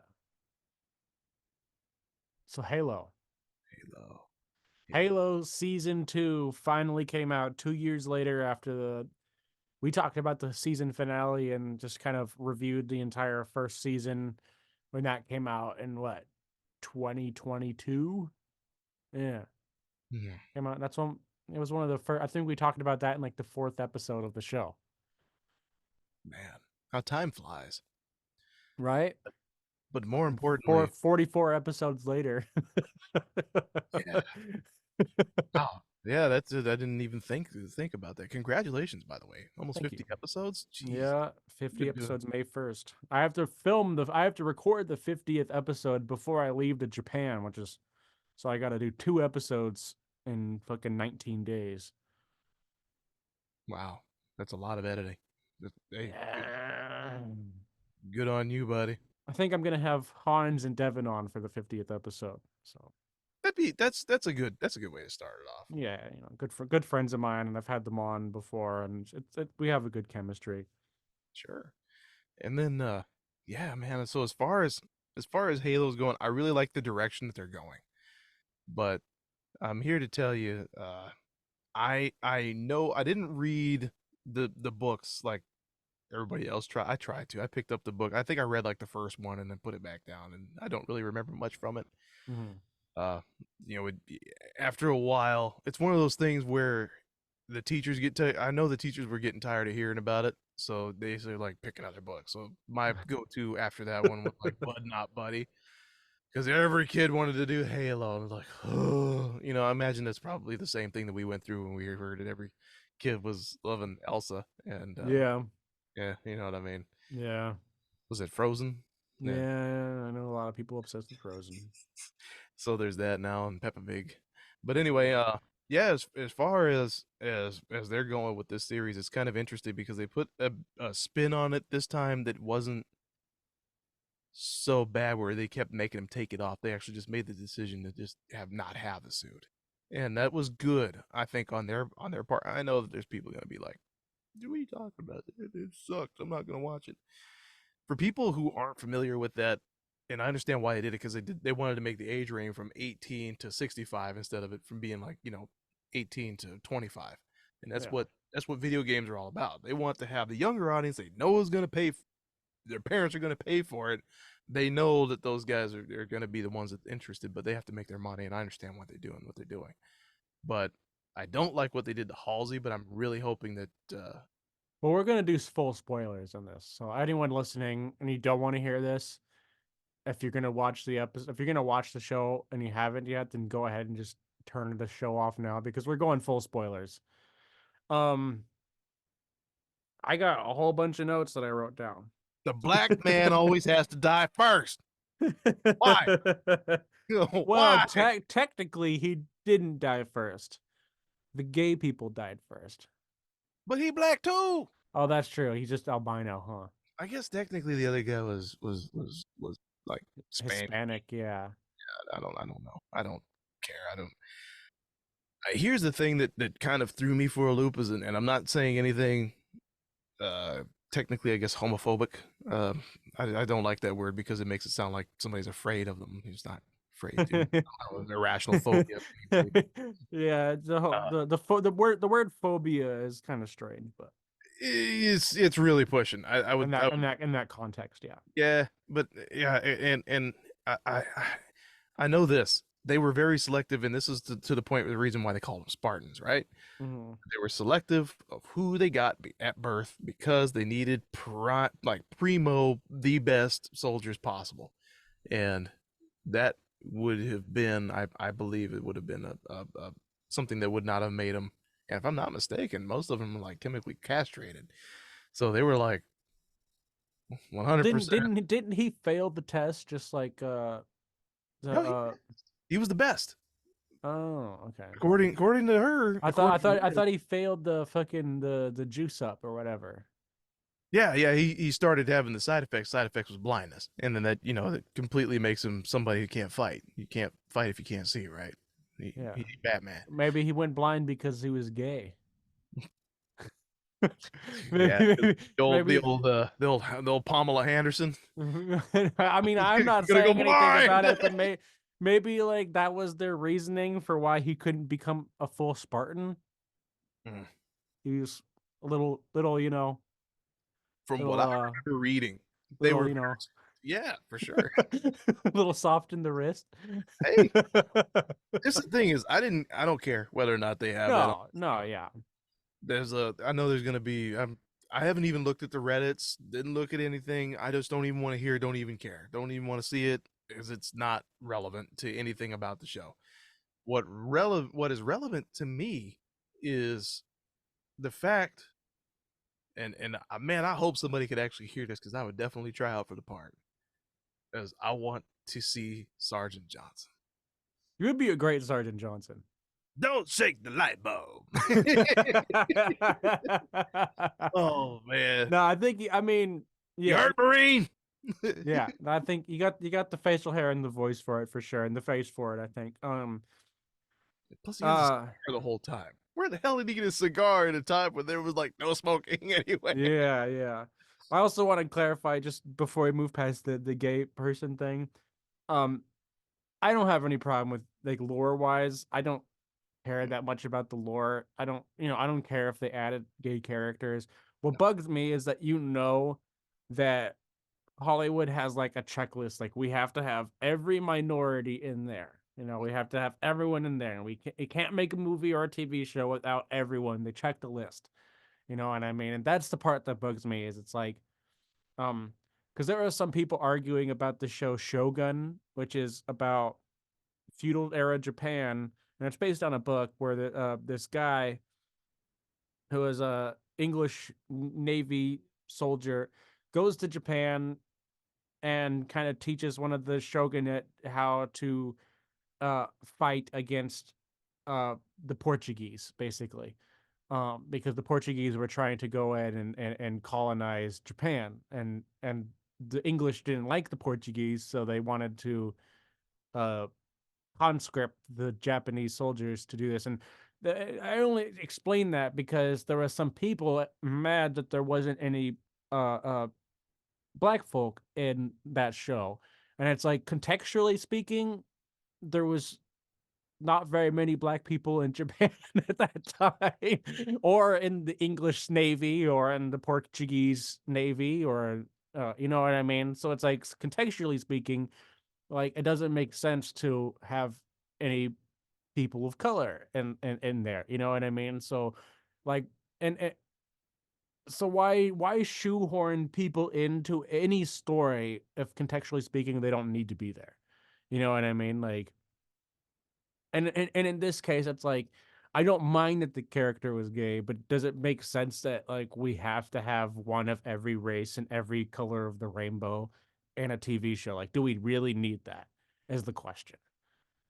I think at that point in the future, it's relevant enough In to the Halo show, you mean? yeah, and Okay. yeah, as far as a Halo show, but it's so far in the future that you would actually, I think that would be believable, and especially since every race has its superior genetics somewhere along the line, and I'm not talking about supremacy of any kind. I'm talking Yeah. about as you know, you'll see athletes. Really good example of that is the Olympics, and Mhm. and you will see people from every other country that has their finest, Yeah. and that's what I believe that Spartanship would be about. And that doesn't mean that they can't be gay. That's not what I'm saying at all. What I'm No, saying yeah. is, yeah, their intention was to build weapons. Those children were weapons. They were not people anymore. Not during Halsey's program, but Yeah. they were making sure that they made that point clear in that show several times, and I really like what they did with oh shoot, Lobster Claw. What's his name? Soren. Soren. Yeah. Angry So Black Pirate Man. Yeah. correct. Um, He was. I like what they did with his backstory though. no, I actually like him a lot. And the more I liked him more in this season, and I like Rich Homie Quan in this season more as well. The angry Asian girl. Because the first in the first season, the entirety of both of their personalities were angry Asian girl, angry Black Pirate. That was their entire personality. And now they have like more depth. Like Soren cares more about his wife and his son in this. Like that's more contextualized. Uh, Quan has more of like some like pseudo spiritual background that makes more sense in this now, as opposed to like in the first season she was mostly just trying to like avenge her dad or some shit like that. Uh, or save her planet from the fucking UNSC or whatever humans that were pieces of shit at the time. I forget who was the bad guys in that B plot, but um, like the B plot in the first season did not matter at all. The B plot in this kind of was dope. I think I like the B plot in this one much more. Yeah, I think they were trying to go off of the books a little bit with the space pirates because Okay, see, I never read the book, so I didn't know space pirates were a thing. yeah, most of that's why I stuck with, like I said, once you get told by a teacher, basically you can't use that book, you got to go to something else, then you pretty much stop reading it. So that's my bad right there. I could have done it on my own time, but who reads books when you have video games? Sorry, Eh, I'm not that kind of guy. I'll listen to them. I'll bet you if they're on Audible, I'll probably get them. But I yeah, watched the whole. I know people have put together these whole entire compilations of all of the video game lore ever, and you can watch almost a 3 hour full on movie with all of the cutscenes. yeah, And that's a really good place to start. So if somebody's like, "Nah, I don't really want to read the books, and I don't want to be get all nerdy into it," that's a good place to go. And I do remember them saying that he ended up losing. I thought he had blue team. It was his original team. I don't know if he's still doing. Soren. No, 117, John. Oh, his was silver team. I always thought that in the books he was blue team. See, I don't know. I'm basing it off of the show and what my brother has told me. Yeah, I could be wrong. In the first three games, none of the other Spartans were almost ever mentioned. So I don't know because I've only played the first three games, and it's been years since I've even played them. So I don't remember. As if the entire time that I played those games, I thought Master Chief was the only Spartan Right. ever. I didn't know that there was other Spartans. I mean, And he was, I guess maybe there, it would have made sense that there were, but like, and didn't think about it. like people were saying though, he was not even the best Spartan. He was just the one that basically had the most luck and the ability to be a leader. Yeah, And the plot armor. I just, well, and here, but you know, I don't like that they had to make him like a basket case in this show. I don't like that at all because that kind of takes him away from being a hero. And I don't think he was a basket case though. I think that he was a very principled character, and the what is it, the UNSC or the whoever like the government was, the military government. Um, he was too principled for what they were trying to do, and I don't understand why they abandoned Reach. Maybe they just like calculated it. I know they calculated it based on Cortana, and they said that it was a failed mission. There was no way that they were ever going to be able to defend Reach with the firepower that they had, so it was just easier to just leave and start over somewhere else. I don't know why they couldn't have tried to evacuate sooner or what. I don't understand. They ran the simulations, I guess, and that's the answer they came up to. And they knew that Master Chief would never go with that. So the only way they can continue their plan without Master Chief interfering with it is to make him look like a crazy person. But he wasn't a crazy person. He was absolutely right the whole time. Yeah, I would have. I really, the gaps that they left were really uncomfortable to me too. And Yeah, go ahead, I'll lead explain that. back up to that. The gap in what happened to him after he got KO'd and Cortana took over at the very last. Uh, Oh, they retconned that. That's why. okay, They so brought in a new producer.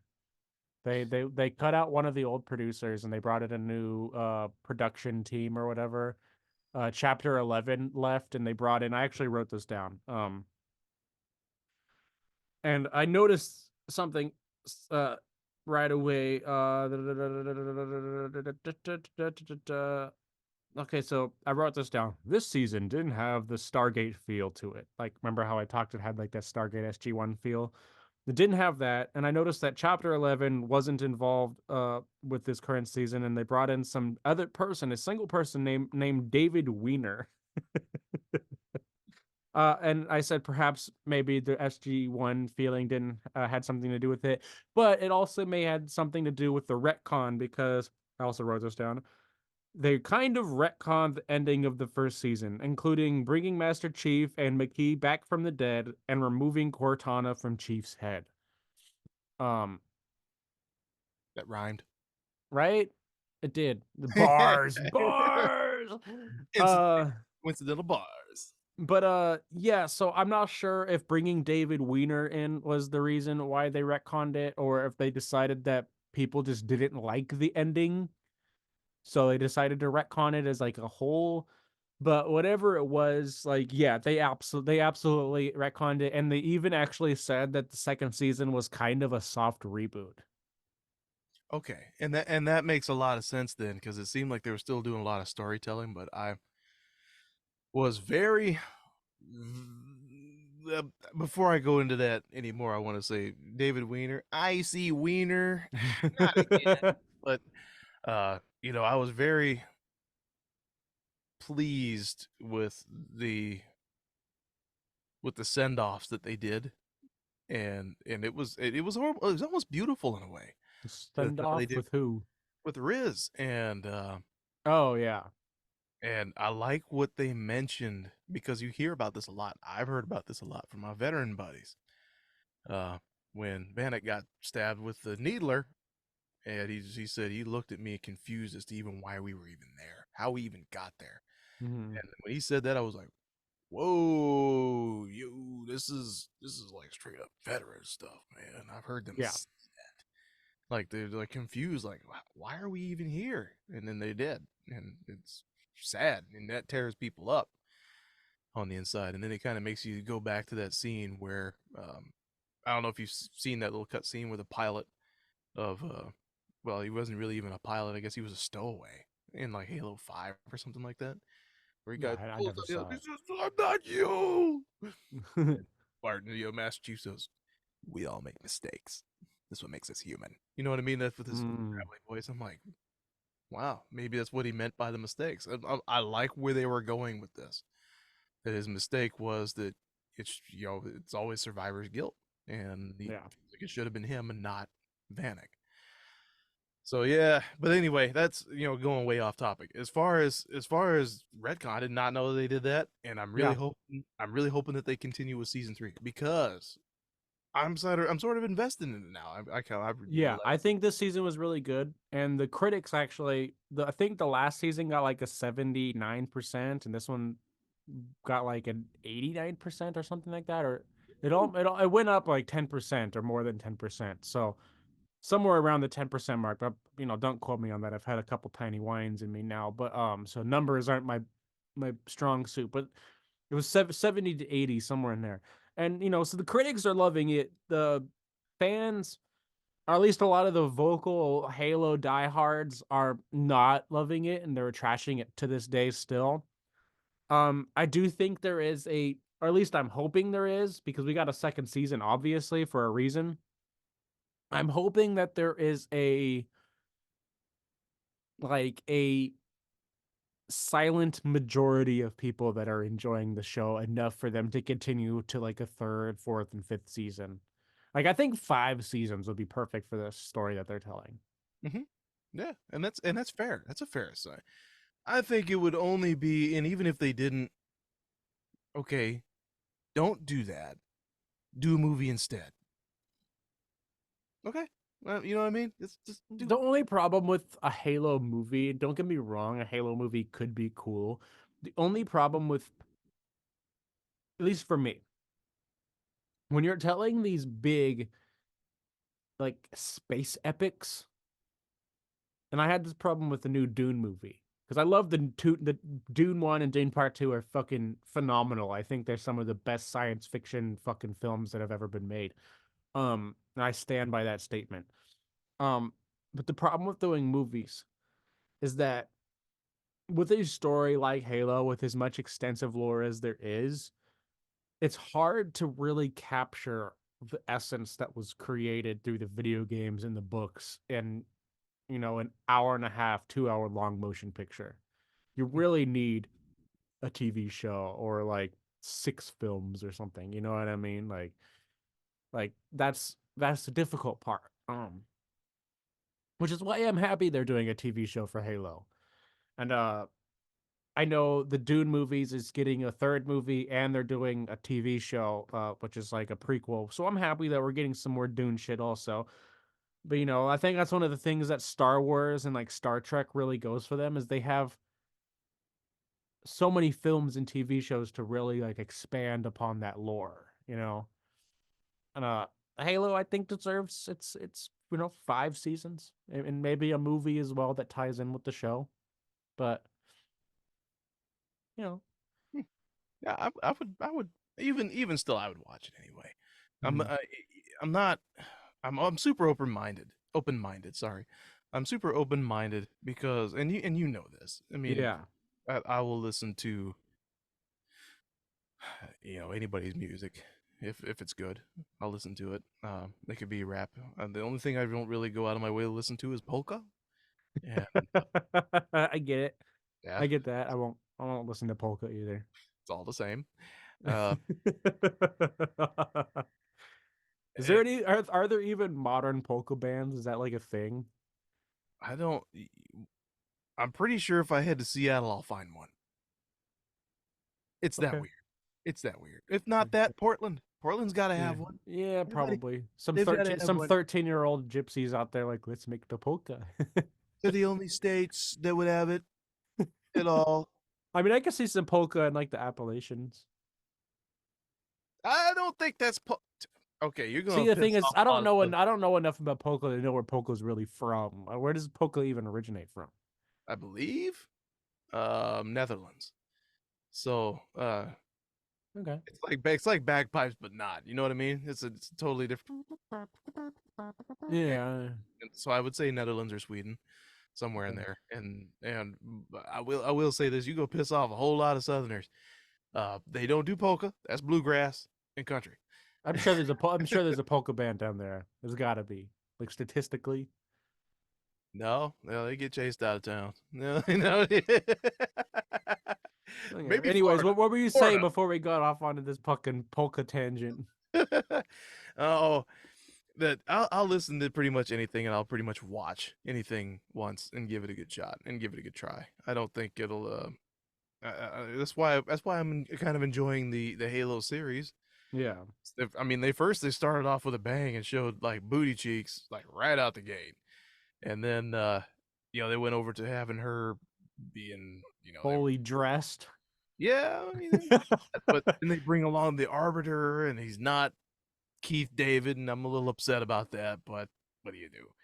You know what I Well, mean? Keith David was busy. He was just doing Has Been Hotel. Oh yeah, that's true. I watched that too. I watched that The too. that cartoon. Yeah, it wasn't bad. I watch cartoons. I Yeah, I love liked it. cartoons.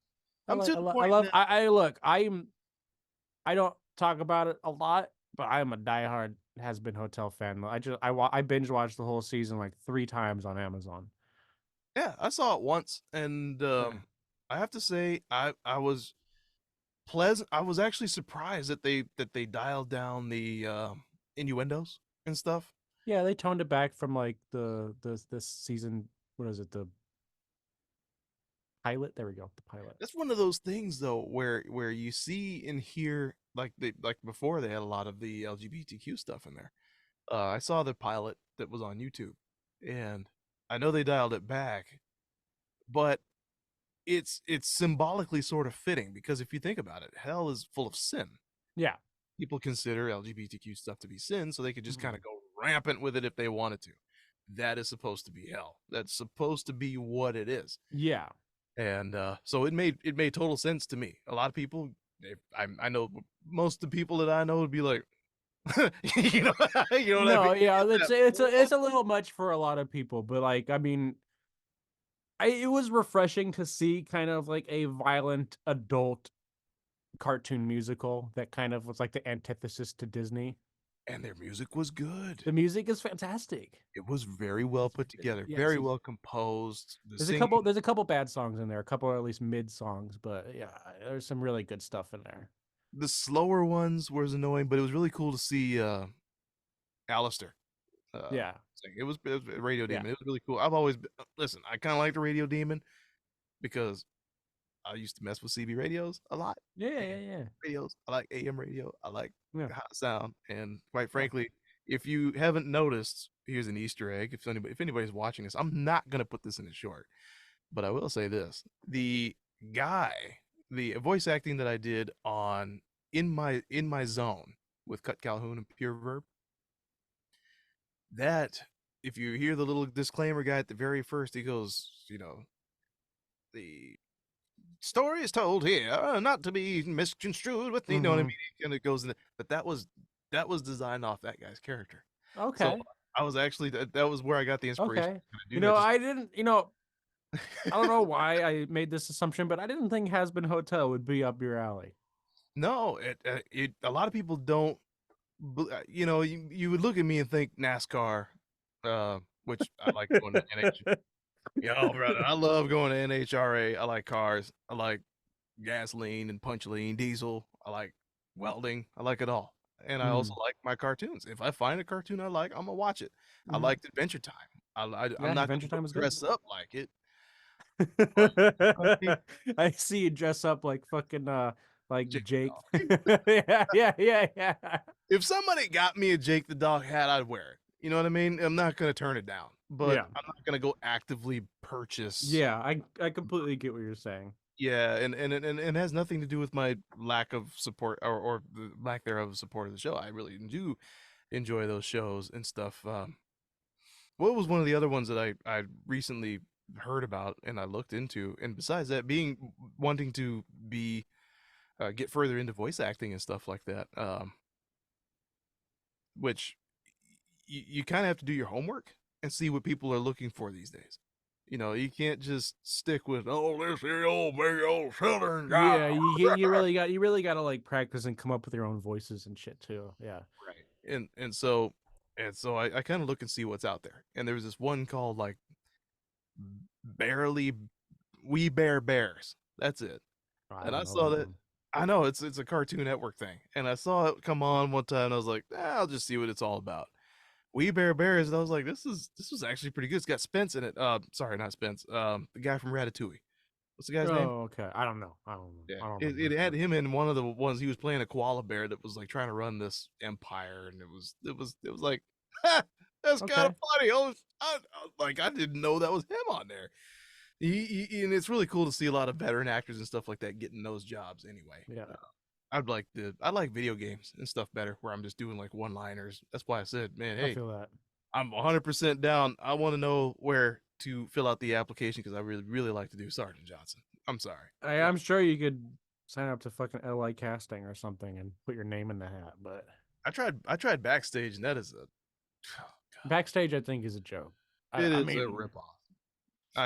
To this day I would never sign back up. I tried it uh, once. I just rarely hear about anybody getting gigs through backstage. That's the No. thing. I know people who have it, but I got I gotta ask Mhm. before we go back into the Halo because I have more Halo I need to talk about. Um, I wrote a whole bunch of notes down last night after I finished the season. But what's your favorite Has Been Hotel song? I gotta know. I think it's where Alistair's singing because I've never seen him do that where he was fighting with Lucifer to be pay for the to pay Oh, for the the the infection. the the Hell's Greatest Dad song, the back and forth on that one. That's it. Yeah, I don't Yeah. remember the titles. I only watched the season once, so I don't I'm remember. guilty of also going on Spotify and listening to those songs over and over in the car, but Well, how could you not? Because they're super. The ones that are energetic are the ones I really yeah. like, and I really liked his. Ha ha! Fuck you. You know? Yeah, yeah, Yeah. yeah. Because he never cusses, and I never Yeah. noticed that until he actually said. I was like, this guy never cusses, and it was really neat. It's especially when as the pilot had me cracking up. I was laughing Mm. when they had I don't remember his name. Got a little tooth hanging out, little gold tooth, and he's a little like hooker tramp kind of guy. Oh, Angel Dust. Yeah, yeah, Angel yeah, yeah. Dust. That's it. And Angel just said, I'll suck your and he goes, ha, no. And, Yeah. that Yeah, not gonna happen. Yeah. the way they set that up was comically perfect. I love that the mic feedback when it's Yeah. and ha, no. Yeah.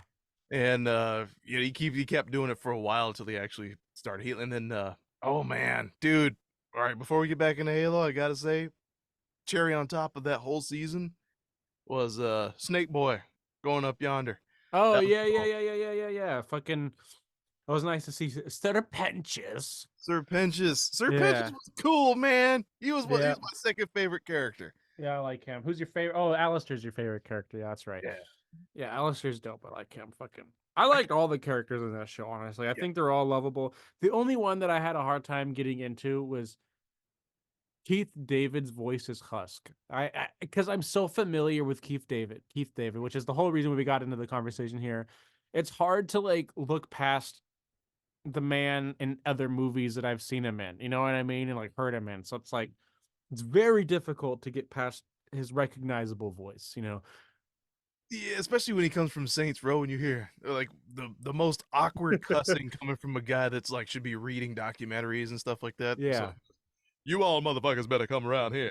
You know what I I mean, he did that song. He's like, "I'm a loser, babe." Like he sang that terrifically, but it also at the same time hearing him talk about like power bottoms and shit like that. It was I just see Keith David's voice the whole time in the booth. You know what I mean?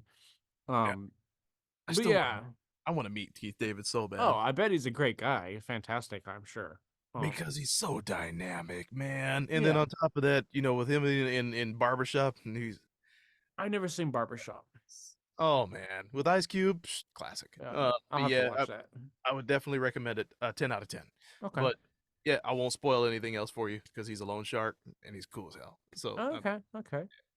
and Yeah. you kind of hear that persona come out a little bit with the excuse me, the cat guy he played. I don't remember his name. Hmm. But yeah, we can go back to Yeah, let's Halo. go back to Halo. Um, let's see what else. So I just want to say, in the last episode where we talked about the first season, we made predictions, and the predictions that we made all came true. All of them came Ain't true. we good, buddy? Yeah, Ain't we're we fucking good at that. We said the fall of Reach would happen. We said by the end of the season they would probably get to the ring, at least see it, at the very least see it, and if not land on it. And they landed on the ring, they landed on the Halo, and we were hoping, we weren't sure if this was going to happen. We were hoping that there would be flood, and we guessed if there is flood, it's going to be like the season finale. And we got the fucking flood season finale. All of the three predictions that we made came fucking true. They came true. It's like we're magicians. We're really smart this way. But yeah, and it was actually a treat. I would It have was to go good. so far as to say it was a treat. It was an actual pleasure to see that our predictions came true. Mm-hmm.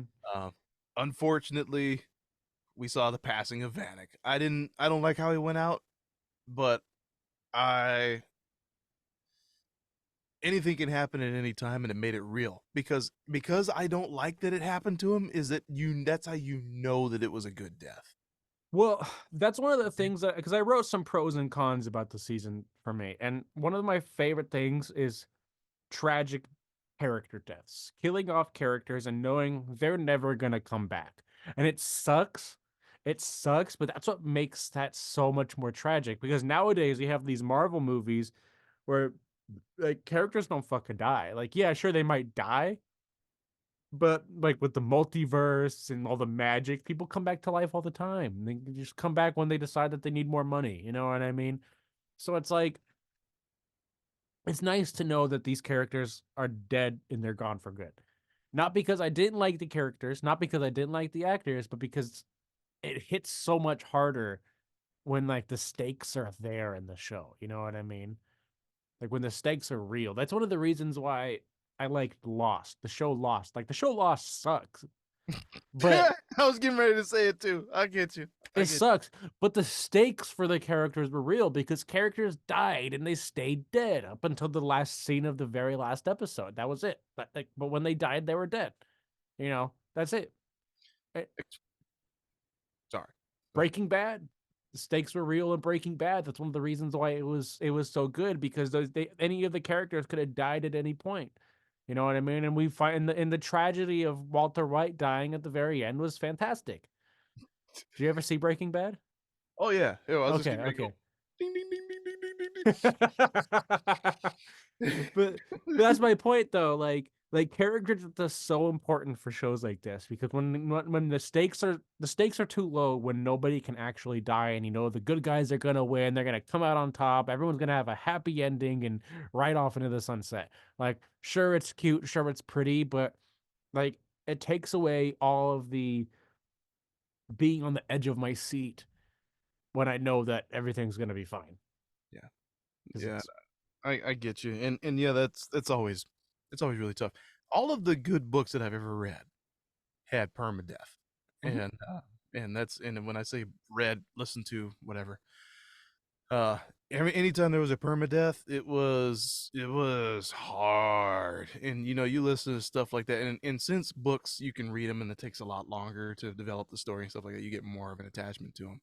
It's like when we got the story of Kai, her death was way more tragic to me than Vanek's because Vanek died doing what he loved. Kai died with a bunch of mistakes. She was misled, and none of that was her fault, other than she just had to do what she thought was right. Yeah, I And agree with you. I agree with you. I think her death was very tragic, but it was also very abrupt. mhm. Like Vanek's death felt like it was perfectly paced. Riz, her quitting after Vanek dying, and like she had no idea what happened to Kai, and her being like, you know what, I'm in no condition to fight. Like I felt like it was quick. Like they were just trying to write her out of the show, just because they were retconning everything. You know what I mean? I It think was she. good. It was good. No, I think her dialogue between her and Chief worked. I thought it was good. I like the lines that you mentioned. I think it was good, but I do think it was a little quick. Like it could have taken a little bit more time between Vanek's death and her quitting for it, a little bit more space to breathe. 'Cause sometimes I think the beats are important, but because that's one of the things that I think The Walking Dead did really well. The Walking Dead is it's a lot of people a lot of people hate The Walking Dead because when they think zombie, they want like horror and action. But The Walking Dead is really a drama, and the zombies are just the catalyst for this drama to unfold. And the thing is that The Walking Dead did really well is the beats and the pacing of people dying and like leaving the group because they had to go through the emotional turmoil and go through all these different things before things happen. And they let stuff breathe in between characters coming and going and dying and stuff like that. They give you just enough time. And I feel like Riz leaving right after, like, probably within 20 minutes of film time, like, it was a little soon, I think. That's my only complaint with it. I do think you're right also about all of Kai's like decisions kind of like haunting her and her dying. I do think that was an appropriate way for her to die because she tried to redeem herself. But it also felt a little forced at the same time because you could tell that the at this point they were just trying to retcon everything they did in the first season that was in the first season by killing off everybody that they didn't want in the show anymore. You know what I mean? Yeah, Uh I'm still not really sure how they figured out what was inside of a Covenant ship because none of them set foot in there. well, But there's a lot of things that was another one of my cons. Was like they had information that they had, like, where did they get this information from? Like when the flood was, remember when Vanek and his wife and the kid and uh Rich Homie Kwan and the fucking what's his name and Androsky, they were all escaping at the end. Remember, they escaped the cells and they're trying to escape, and then there's all the flood people and they're attacking them and they're trying to get out. Like, and then the wife, she shuts the door behind them and is like, I can't go because I got bit. Like, how did she know she was gonna get infected?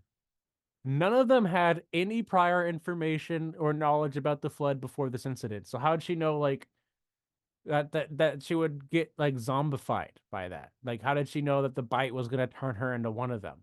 She didn't know anything about that stuff. She just and even then, bites. I do remember this too.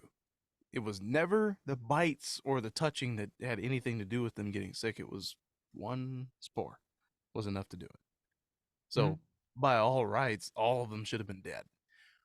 But plot armor won't let that happen. First of all, secondly, Yeah, I heard that too. what happened? I Weird. don't know. I don't know. That was strange, but I heard it. I heard it. But let's just ignore it and just keep. All right. I was like, so Yeah. yeah, and then I was gonna say I was gonna tease you a little bit because I don't think the guy with the wife, his name was Vanek. Not, Oh, not all black people look Soren, alike. Soren, Soren. Yeah, not all black people look alike, man. Well, we were just I'm just, I'm trying to, well, we were trying to just see. talking about Vanek a whole bunch, and then I forgot. I don't want you to get canceled, man. I know I'm No, fucked. no. Um, you're right. Don't shake the life up. Soren's wife. But that's another thing. They killed her kind of abruptly. They just you could tell they did that to write her out of the show. She was so She fucking should, by all intents and purposes, she should have no knowledge that she would be infected by the fucking flood. yeah. She didn't even know what the flood was until 30 minutes before that scene. You know what I mean? In the fucking jail cell. Like, and even then she didn't know. She just saw someone with a big fucking tentacle coming out of his neck. How did she know that? Yeah, and here's my whole thing too is I guess if she did get bit or whatever ended up happening to her, if the only education I imagine they would have gotten would been from seeing the guard, but it's like nobody knew that happened to the guard either because he was like God, God, do Yeah. something about her. What's that guy, the British guy, Oh, Androsky? Androsky, that's it, and he kept calling the God, but Yeah. I like what they did with his character toward the end because now he See, kind of I had a little beef with that. I guess, but here's the thing: is I understand that they kind of made him back into his redemption, but that kind of weird little pickle between you know him and uh, whatever her It was like You are. Parangofsky or something like that. What's her name? It Yeah, was it was some weird fucking. God, I hope I wrote it down. I'm not trying to be a jerk or anything, but what cracks me up is I always whenever I hear her, this ruined it for me because I never used to think about this until after I Yeah. heard those two guys going, "You bloody, you done my lady." And so back you bloody. I love that so much. Uh, I'm sorry, I was mixing. His name wasn't Androsky. His name was Ackerson, and Ackerson. her name was uh fucking Parangoski. So I was mixing their names up. Okay, so Parangoski, man, she knew how to play a good bad guy. I mean, she did a good job. She did a good job, but she also kind of came out of nowhere, in my opinion. Because But like she was like yeah. kicked out, but then she wasn't kicked out, and then now she's back in charge again after Reach falls. Like, how did that happen? Like, and they kind of like make you think that Ackerson's the bad guy at first, and then he's not actually the bad guy. He was actually just doing it because Parangoski or whatever her name was making them do it. Well, there's Like, that. He playing both sides of the fence, and that happens to people a lot. They get burned by both when they play both sides of the fence, and he should have done a whole lot better. So I think they did that right, only because it's pretty dang real. When people play both sides of the fence like that, this one has their agenda, that one has their agenda. When you play both, they both gonna find out that you're playing both of them and get mad at you. And so where else does he? yeah, I guess. I mean, I guess that's true. I just thought it was a little weak. I think they could have made it a little stronger or a little more clear. Um, she was kind of the bad guy in the first season also, like as far as like humans go. She was kind of a hard ass, but like Acker said, like he wasn't really a good guy either. So like him kind of having a sudden change of heart was I feel like a little mischaracterized because the thing is they never gave him a lot of depth to begin with. If it just felt like if we had a couple scenes where Master Chief's not in the room and he's like showing guilt and he's showing something to tell the audience like I have something more going on. Instead, it kind of just felt like they pulled a fast one. Like halfway through the shooting, they decided, no, let's rewrite this. Let's just rewrite this right now. I don't like that he's the bad guy. Let's make her the bad guy now and kill her off, and then keep Ackerson for some reason. And it just felt too sudden. It just felt like a writing room kerfuffle. You know what I mean? That's what it kind of came off across as. I think I know what scene we're missing. We are missing Hmm. the scene of him loading up all of the armor and getting GTFO and bailing. I think that's the scene we're missing. Yeah, Because, if we had that and him actually showing some kind of guilt, like I never wanted this to happen, but there was no other choice. Like yeah, that was like substantiated. I think something like that for sure would definitely do it. You know what I mean? Also maybe a scene between him and Parangoski, uh, and her kind of like giving the orders and him being like, are you sure? And she's like, oh, do you want to be left here on Reach to die, or do you want to do this? And then him kind of just like being like, fuck, well, I don't want to die. Then like, you stick to the plan. yeah. I love that so much. I don't care. You can if people could sit up here and say that I'm But mean. no, she talked like that though. That's the thing. Like she really did like have that real stereotypical accent. I don't know. I wasn't the biggest fan of that whole switcheroo. Like I said, I feel like it came across as either they didn't give us enough to substantiate it, or it was like a sudden like rewrite in the script halfway through. That's probably when they fired those other directors. Or yeah, executive producers or whatever. Or Maybe yeah, yeah, it's very possible. They probably did. That's probably why they took an extra year. They probably did a bunch of reshoots and rewrites and stuff. but I really would have liked to have seen more fight scenes, but I understand why they did what they did. and I'll have to, if I'm going to conclude anything, that's how I would say it. Is I would love to have seen it. I imagine they just didn't have the budget for it after The thing is, everything I got thought the fight scenes that redone. they had were really good. The ones that they had were really good. Hmm. You know, Because we spent most of they spent most of their time shooting into some clouds. You know what I mean? And that's cool. I really like the hand to hand combat between the arbiter, that arbiter. If I'm not mm. mistaken, there's actually been several arbiters, so I think they had that right. Uh, I don't know. it's just I don't know where Alien Lady kind of comes from, but Charlie Murphy. Yeah, I Charlie don't know. Murphy.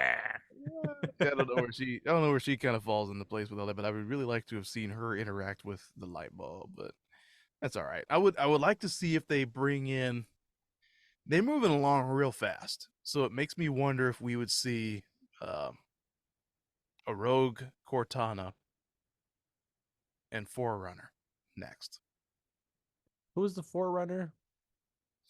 The Forerunner is the who built the rings, Oh, and well, we got the Oracle at the end of the fucking this season. right, and the Oracle is the keeper. Is pretty much Yeah, the Sentinel, and then they have the Sentinels, but he is the boss of all of yeah, yeah. The Oracle is a fucking a little piece of shit in the video games. that. It pissed me off because I thought he was cool at first, and then he turned out to be a little dickhead. I'm looking at my notes to see if there's any final things that I need to add to it. The action scenes were fucking dope. The opening scene was great with the planet blown up. The Battle of Reach was sick. I thought the whole sequence of them trying to go through all the buildings to get to the fucking base was I thought that was pretty intense. Um the scene where he finally got his fucking suit and was beating the shit out of all those fucking uh what are they called? The fucking elites was cool. The fight with him and Arbiter, and they did my boy Arbiter dirty. If that was the only Arbiter that's gonna be in the show, they did my boy dirty. Yeah, They did him dirty. the I would really like to see. I would really like to see the flood in the next if they're going to do another season. I'm really hoping they do. See the flood. I think the flood is gonna become a much bigger part if they do another season for sure. I'd really like to see them get on the Covenant ships. I want to see that. And here's why. Because I so want to see the things pick them up, pick both of them up and go, this one's mine. Yeah, the grave mind. Yeah, That's it. Gravemind. That's his name. yeah. All right, so let's. I talked about the only other things that I didn't add to this is um there wasn't any grunts. I don't know why there was no grunts. We didn't get any grunts this season. There was grunts in the first season. Oh yeah. We saw Jackal's no grunts though.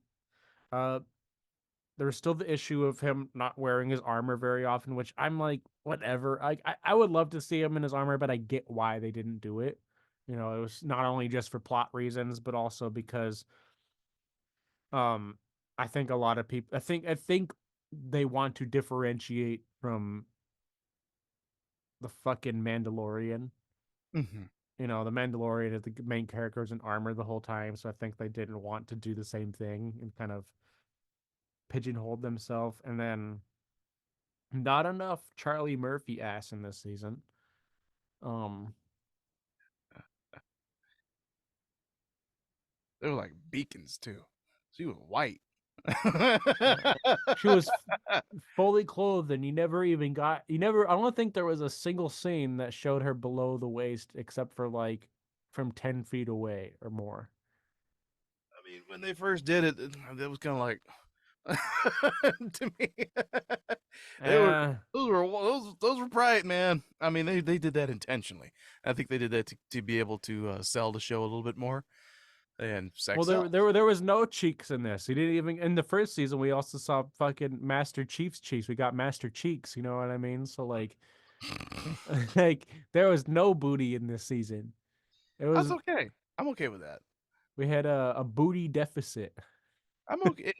I'm all right with that. Just because of what they did when they introduced Kessler more into the indoctrination of Spartanship, and that uh, Boy, that was hard.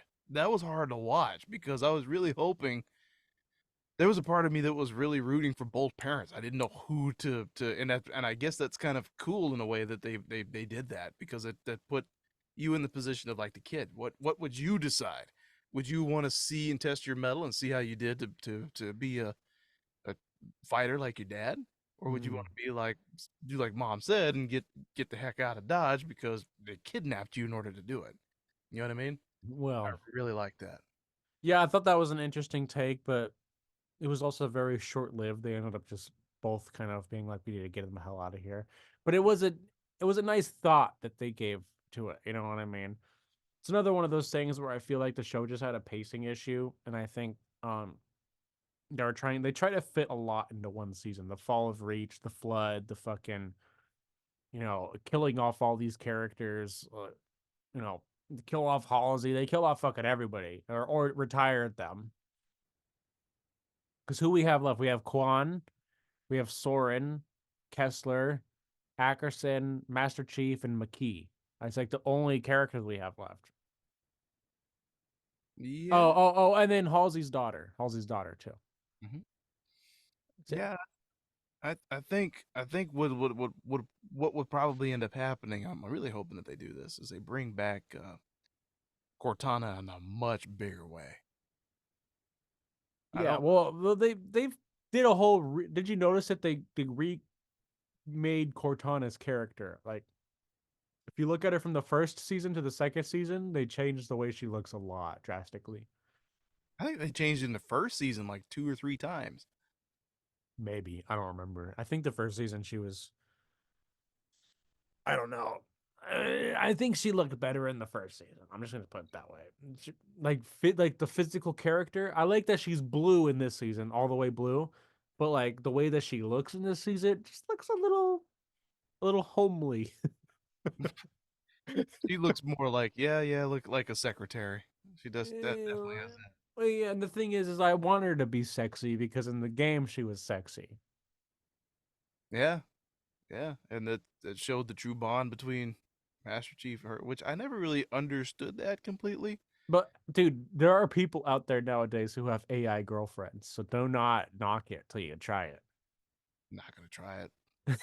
So I guess I only got one option, buddy. Let's knock it. But have you seen that AI shit where people get those AI girlfriends on those apps and shit like that? No, but that's not helping anything because No, but that's the same thing. It's Master Chief just has an AI girlfriend. He's a weeb. He's an incel. this is the this is the bad part about this. Okay, imagine a Terminator where the Terminator could reproduce with humans to make more little half breed Terminators. I'm into it. You know, Little Wolverines. You know what I mean? Like and then all of metal bones. his AI girlfriend just goes picks up his cell phone, goes like Lights from Dead, and start hacking stuff. That was really special when they did that. I loved that scene, and Yeah. because it used to be true, you could do that at one point, and I won't get into what it's called, but you could absolutely make D. I guess it is DTMF, but you could make those kinds of connections properly by using like an old dial-up system like that, and that was a Mhm. thing back in the '90s, but it isn't so much anymore. You saw. Eh, yeah. So before we end this episode, because I know we've been talking for a lot longer than we intended, Mhm. let's talk predictions for the third season. If there's going to be a third season, let's talk our predictions for it, and then we can end on that note. I think we'll see the rise and fall of the flood. I think we'll see the start of the Sentinel and that kind of strike, Yeah. and we'll probably see a wackadoo Cortana. I think. I don't think we'll get to see Spartan Locke or anybody like that, but I think we'll see Forerunner too. Spartan Lock, what's that? He's man, I don't even want to spoil it for you, but let's just put it this way: Master Chief is not really all too unfamiliar with going AWOL, right? Hmm. Uh, Spartan Locke was coming to get him to bring him back.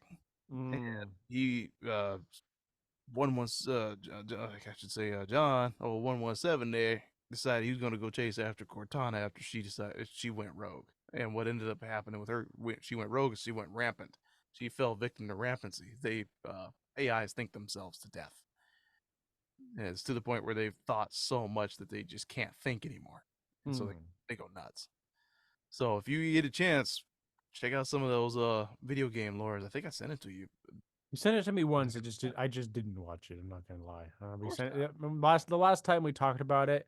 You sent it to me, and I think I started it, and I was like, I got shit to do. I'll watch this another time, and then I never finished it. Happens to the best of us. You So know, but I definitely agree with you with more flood stuff. I do think we're gonna get more flood.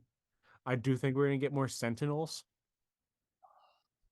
or at least introduced into the sentinels with the oracle. I hope we get the grave mind. My guess is we'll see the grave mind like the season finale of the next season. mhm. Um, or like mid season at at best, but season finale for sure. We'll probably get some grave mind shit. Um, sentinels, more flood, uh more elite and brutes, probably more brutes involved because the flood I think will fuck up a lot of the elites. um don't know what the fuck they're gonna do with the McKee character. That's kind of uh uh Quan and Soren, as far as we know, they write them out of the show entirely by the next season. Give them some other excuse to go do something else. Soren retires and takes care of his son.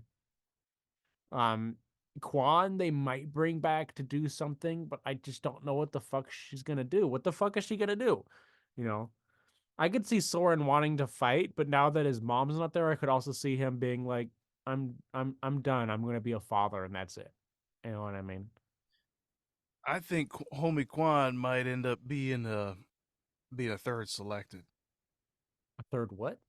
One of the chosen, one of the chosen Oh, forerunner. She technically forerunner. You notice how when she touched the things lit up. yeah. Well, she has like some psychic abilities, and she's seeing one of those sandwiches. Remember that lady was a sandwich, wasn't she? Yep. Yeah, Yeah. she was a sandwich.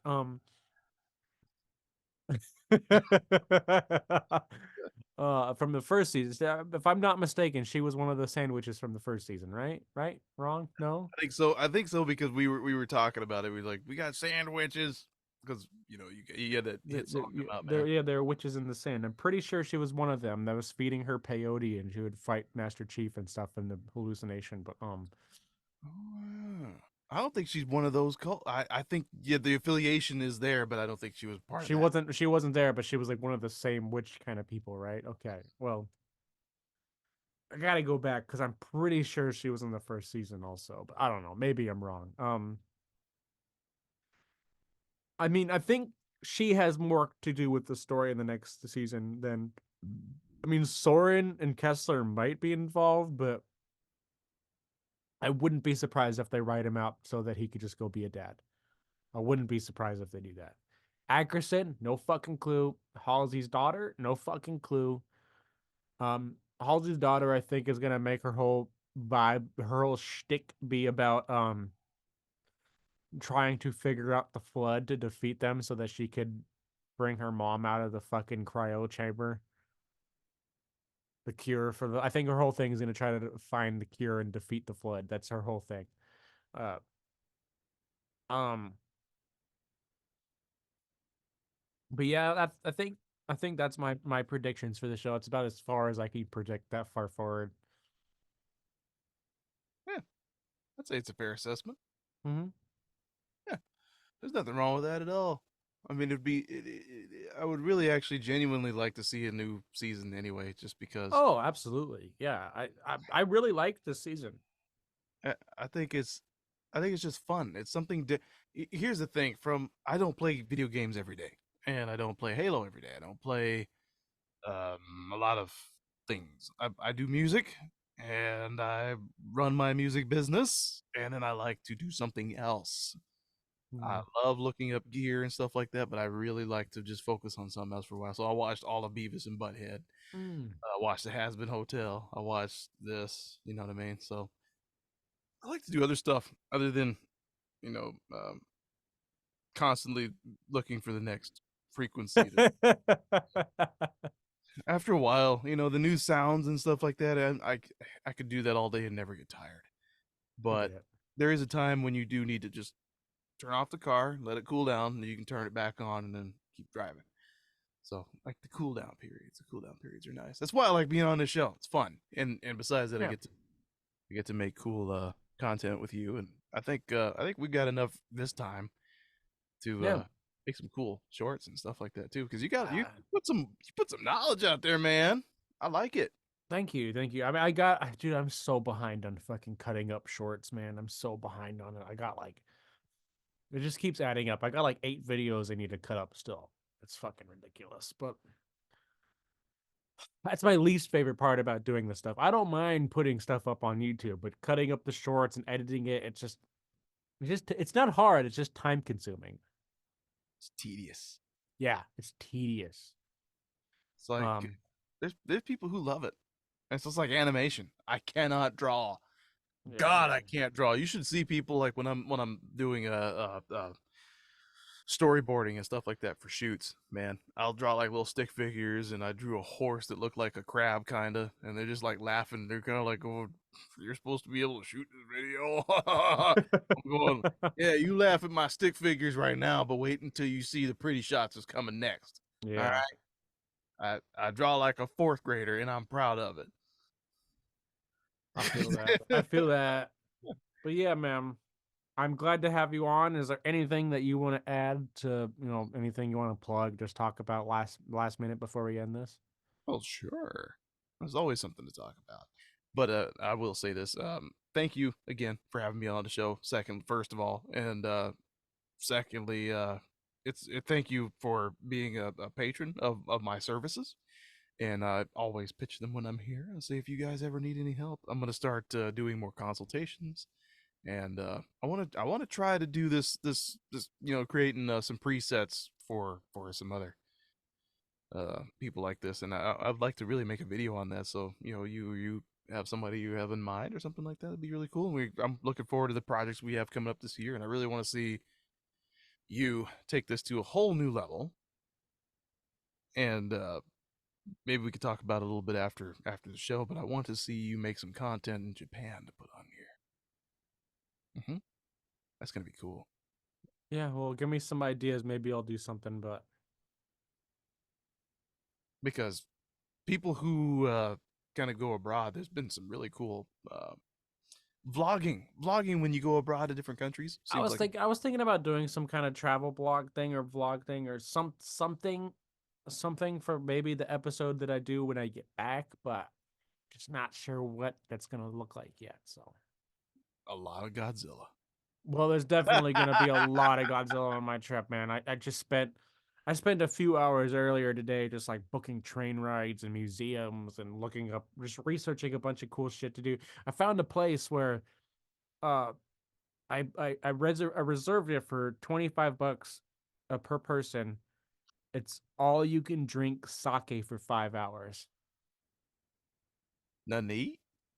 They might have food. I don't know. Oh, okay. Yeah, that makes sense. I mean, I don't know, man. I can only drink so much alcohol for so long. Well, you So, don't have to stay there the whole 5 hours. You just get as much as you want and then you dip. no, I gotta pay for that. I'm not paying for it. I'm gonna be there in 5 hours. I'm gonna try every kind of sake they Well, let have. me just say this: we're right by the hotel with this one, so my brother's gonna have to drag me home. That's all I know. Sit there and watch me going. Trying to drink the last shot. I want to try them all. I want to Uh, try them all. I'm gonna try them all for sure. uh, I guess they. I wonder if they have. Do they have? I'm curious about this because you would know. I would not. Do they have any kind of drink that has a specific name that is violent, like the Irish car bomb? Like specifically at this sake place or just anywhere? anywhere in Japan. Well, there is a bar in Shinjuku at the Golden Guy, which is Piss Alley. They call it Piss Alley because back in the day, people would get so drunk there that they would just piss on the floor. Um, they don't do that anymore. It's clean now, but I, this was back in the day. It's called the Golden Guy. And there's a bar there called Deathmatch in Hell, and it's a metal band and horror themed bar. And they have some violent names at this specific bar, but I don't think like I don't think there's like a universal, at least not that I'm familiar with. Maybe there is a drink in like a Japanese name that I just don't know. But yeah, if you look at the menu for Deathmatch in Hell, there's some cool looking names for the drinks. Cause it'd be so cool, dude. If you got like the samurai's last breath or something like that as a drink. Oh Right. Well, man, you know what I they're mean? And you start yeah. making drinks like that. Come on. No, there's some cool places that I want to go to that are just they just look sick and they have, just interesting vibes and like I looked up all the horror themed bars out there. There's the Terror or something like that or Terror something. It's some I can't remember the whole name for it. And then there's hold on, I got the fucking written down. I'm gonna just say it right now. I don't have to fucking try to think of it. It's So there's Deathmatch in Hell, Thriller Night, which is another horror bar in Shinjuku that I want to go to. Then there's a Dark Gothic Bar Camille in Osaka. Um, what the fuck else is there? There's the Vampire Cafe. Uh, and then there's a Kaiju Bar. Yeah, those are all the. Oh, and Akabe Re-I-E. It's Reien.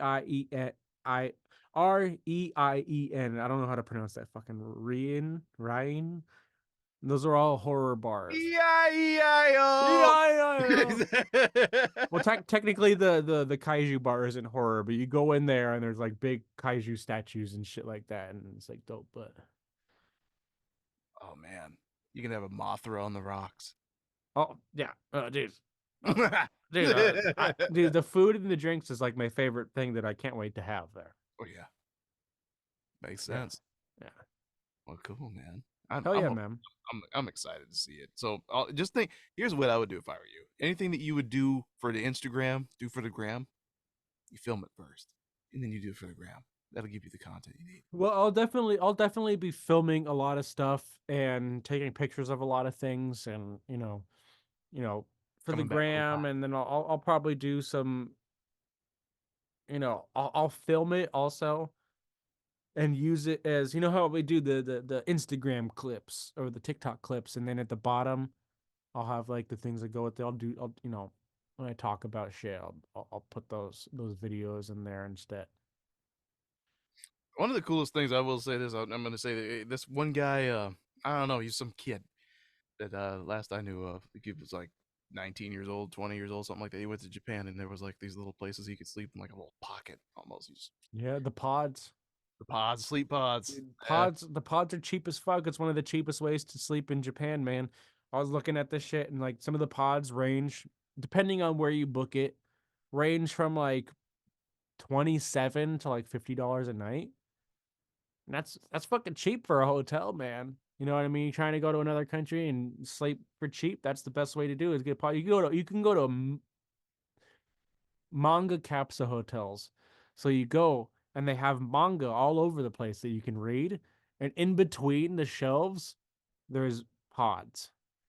So you go and you just like you go read manga and then you go and you just sleep in the pod and then you can wake up and yeah.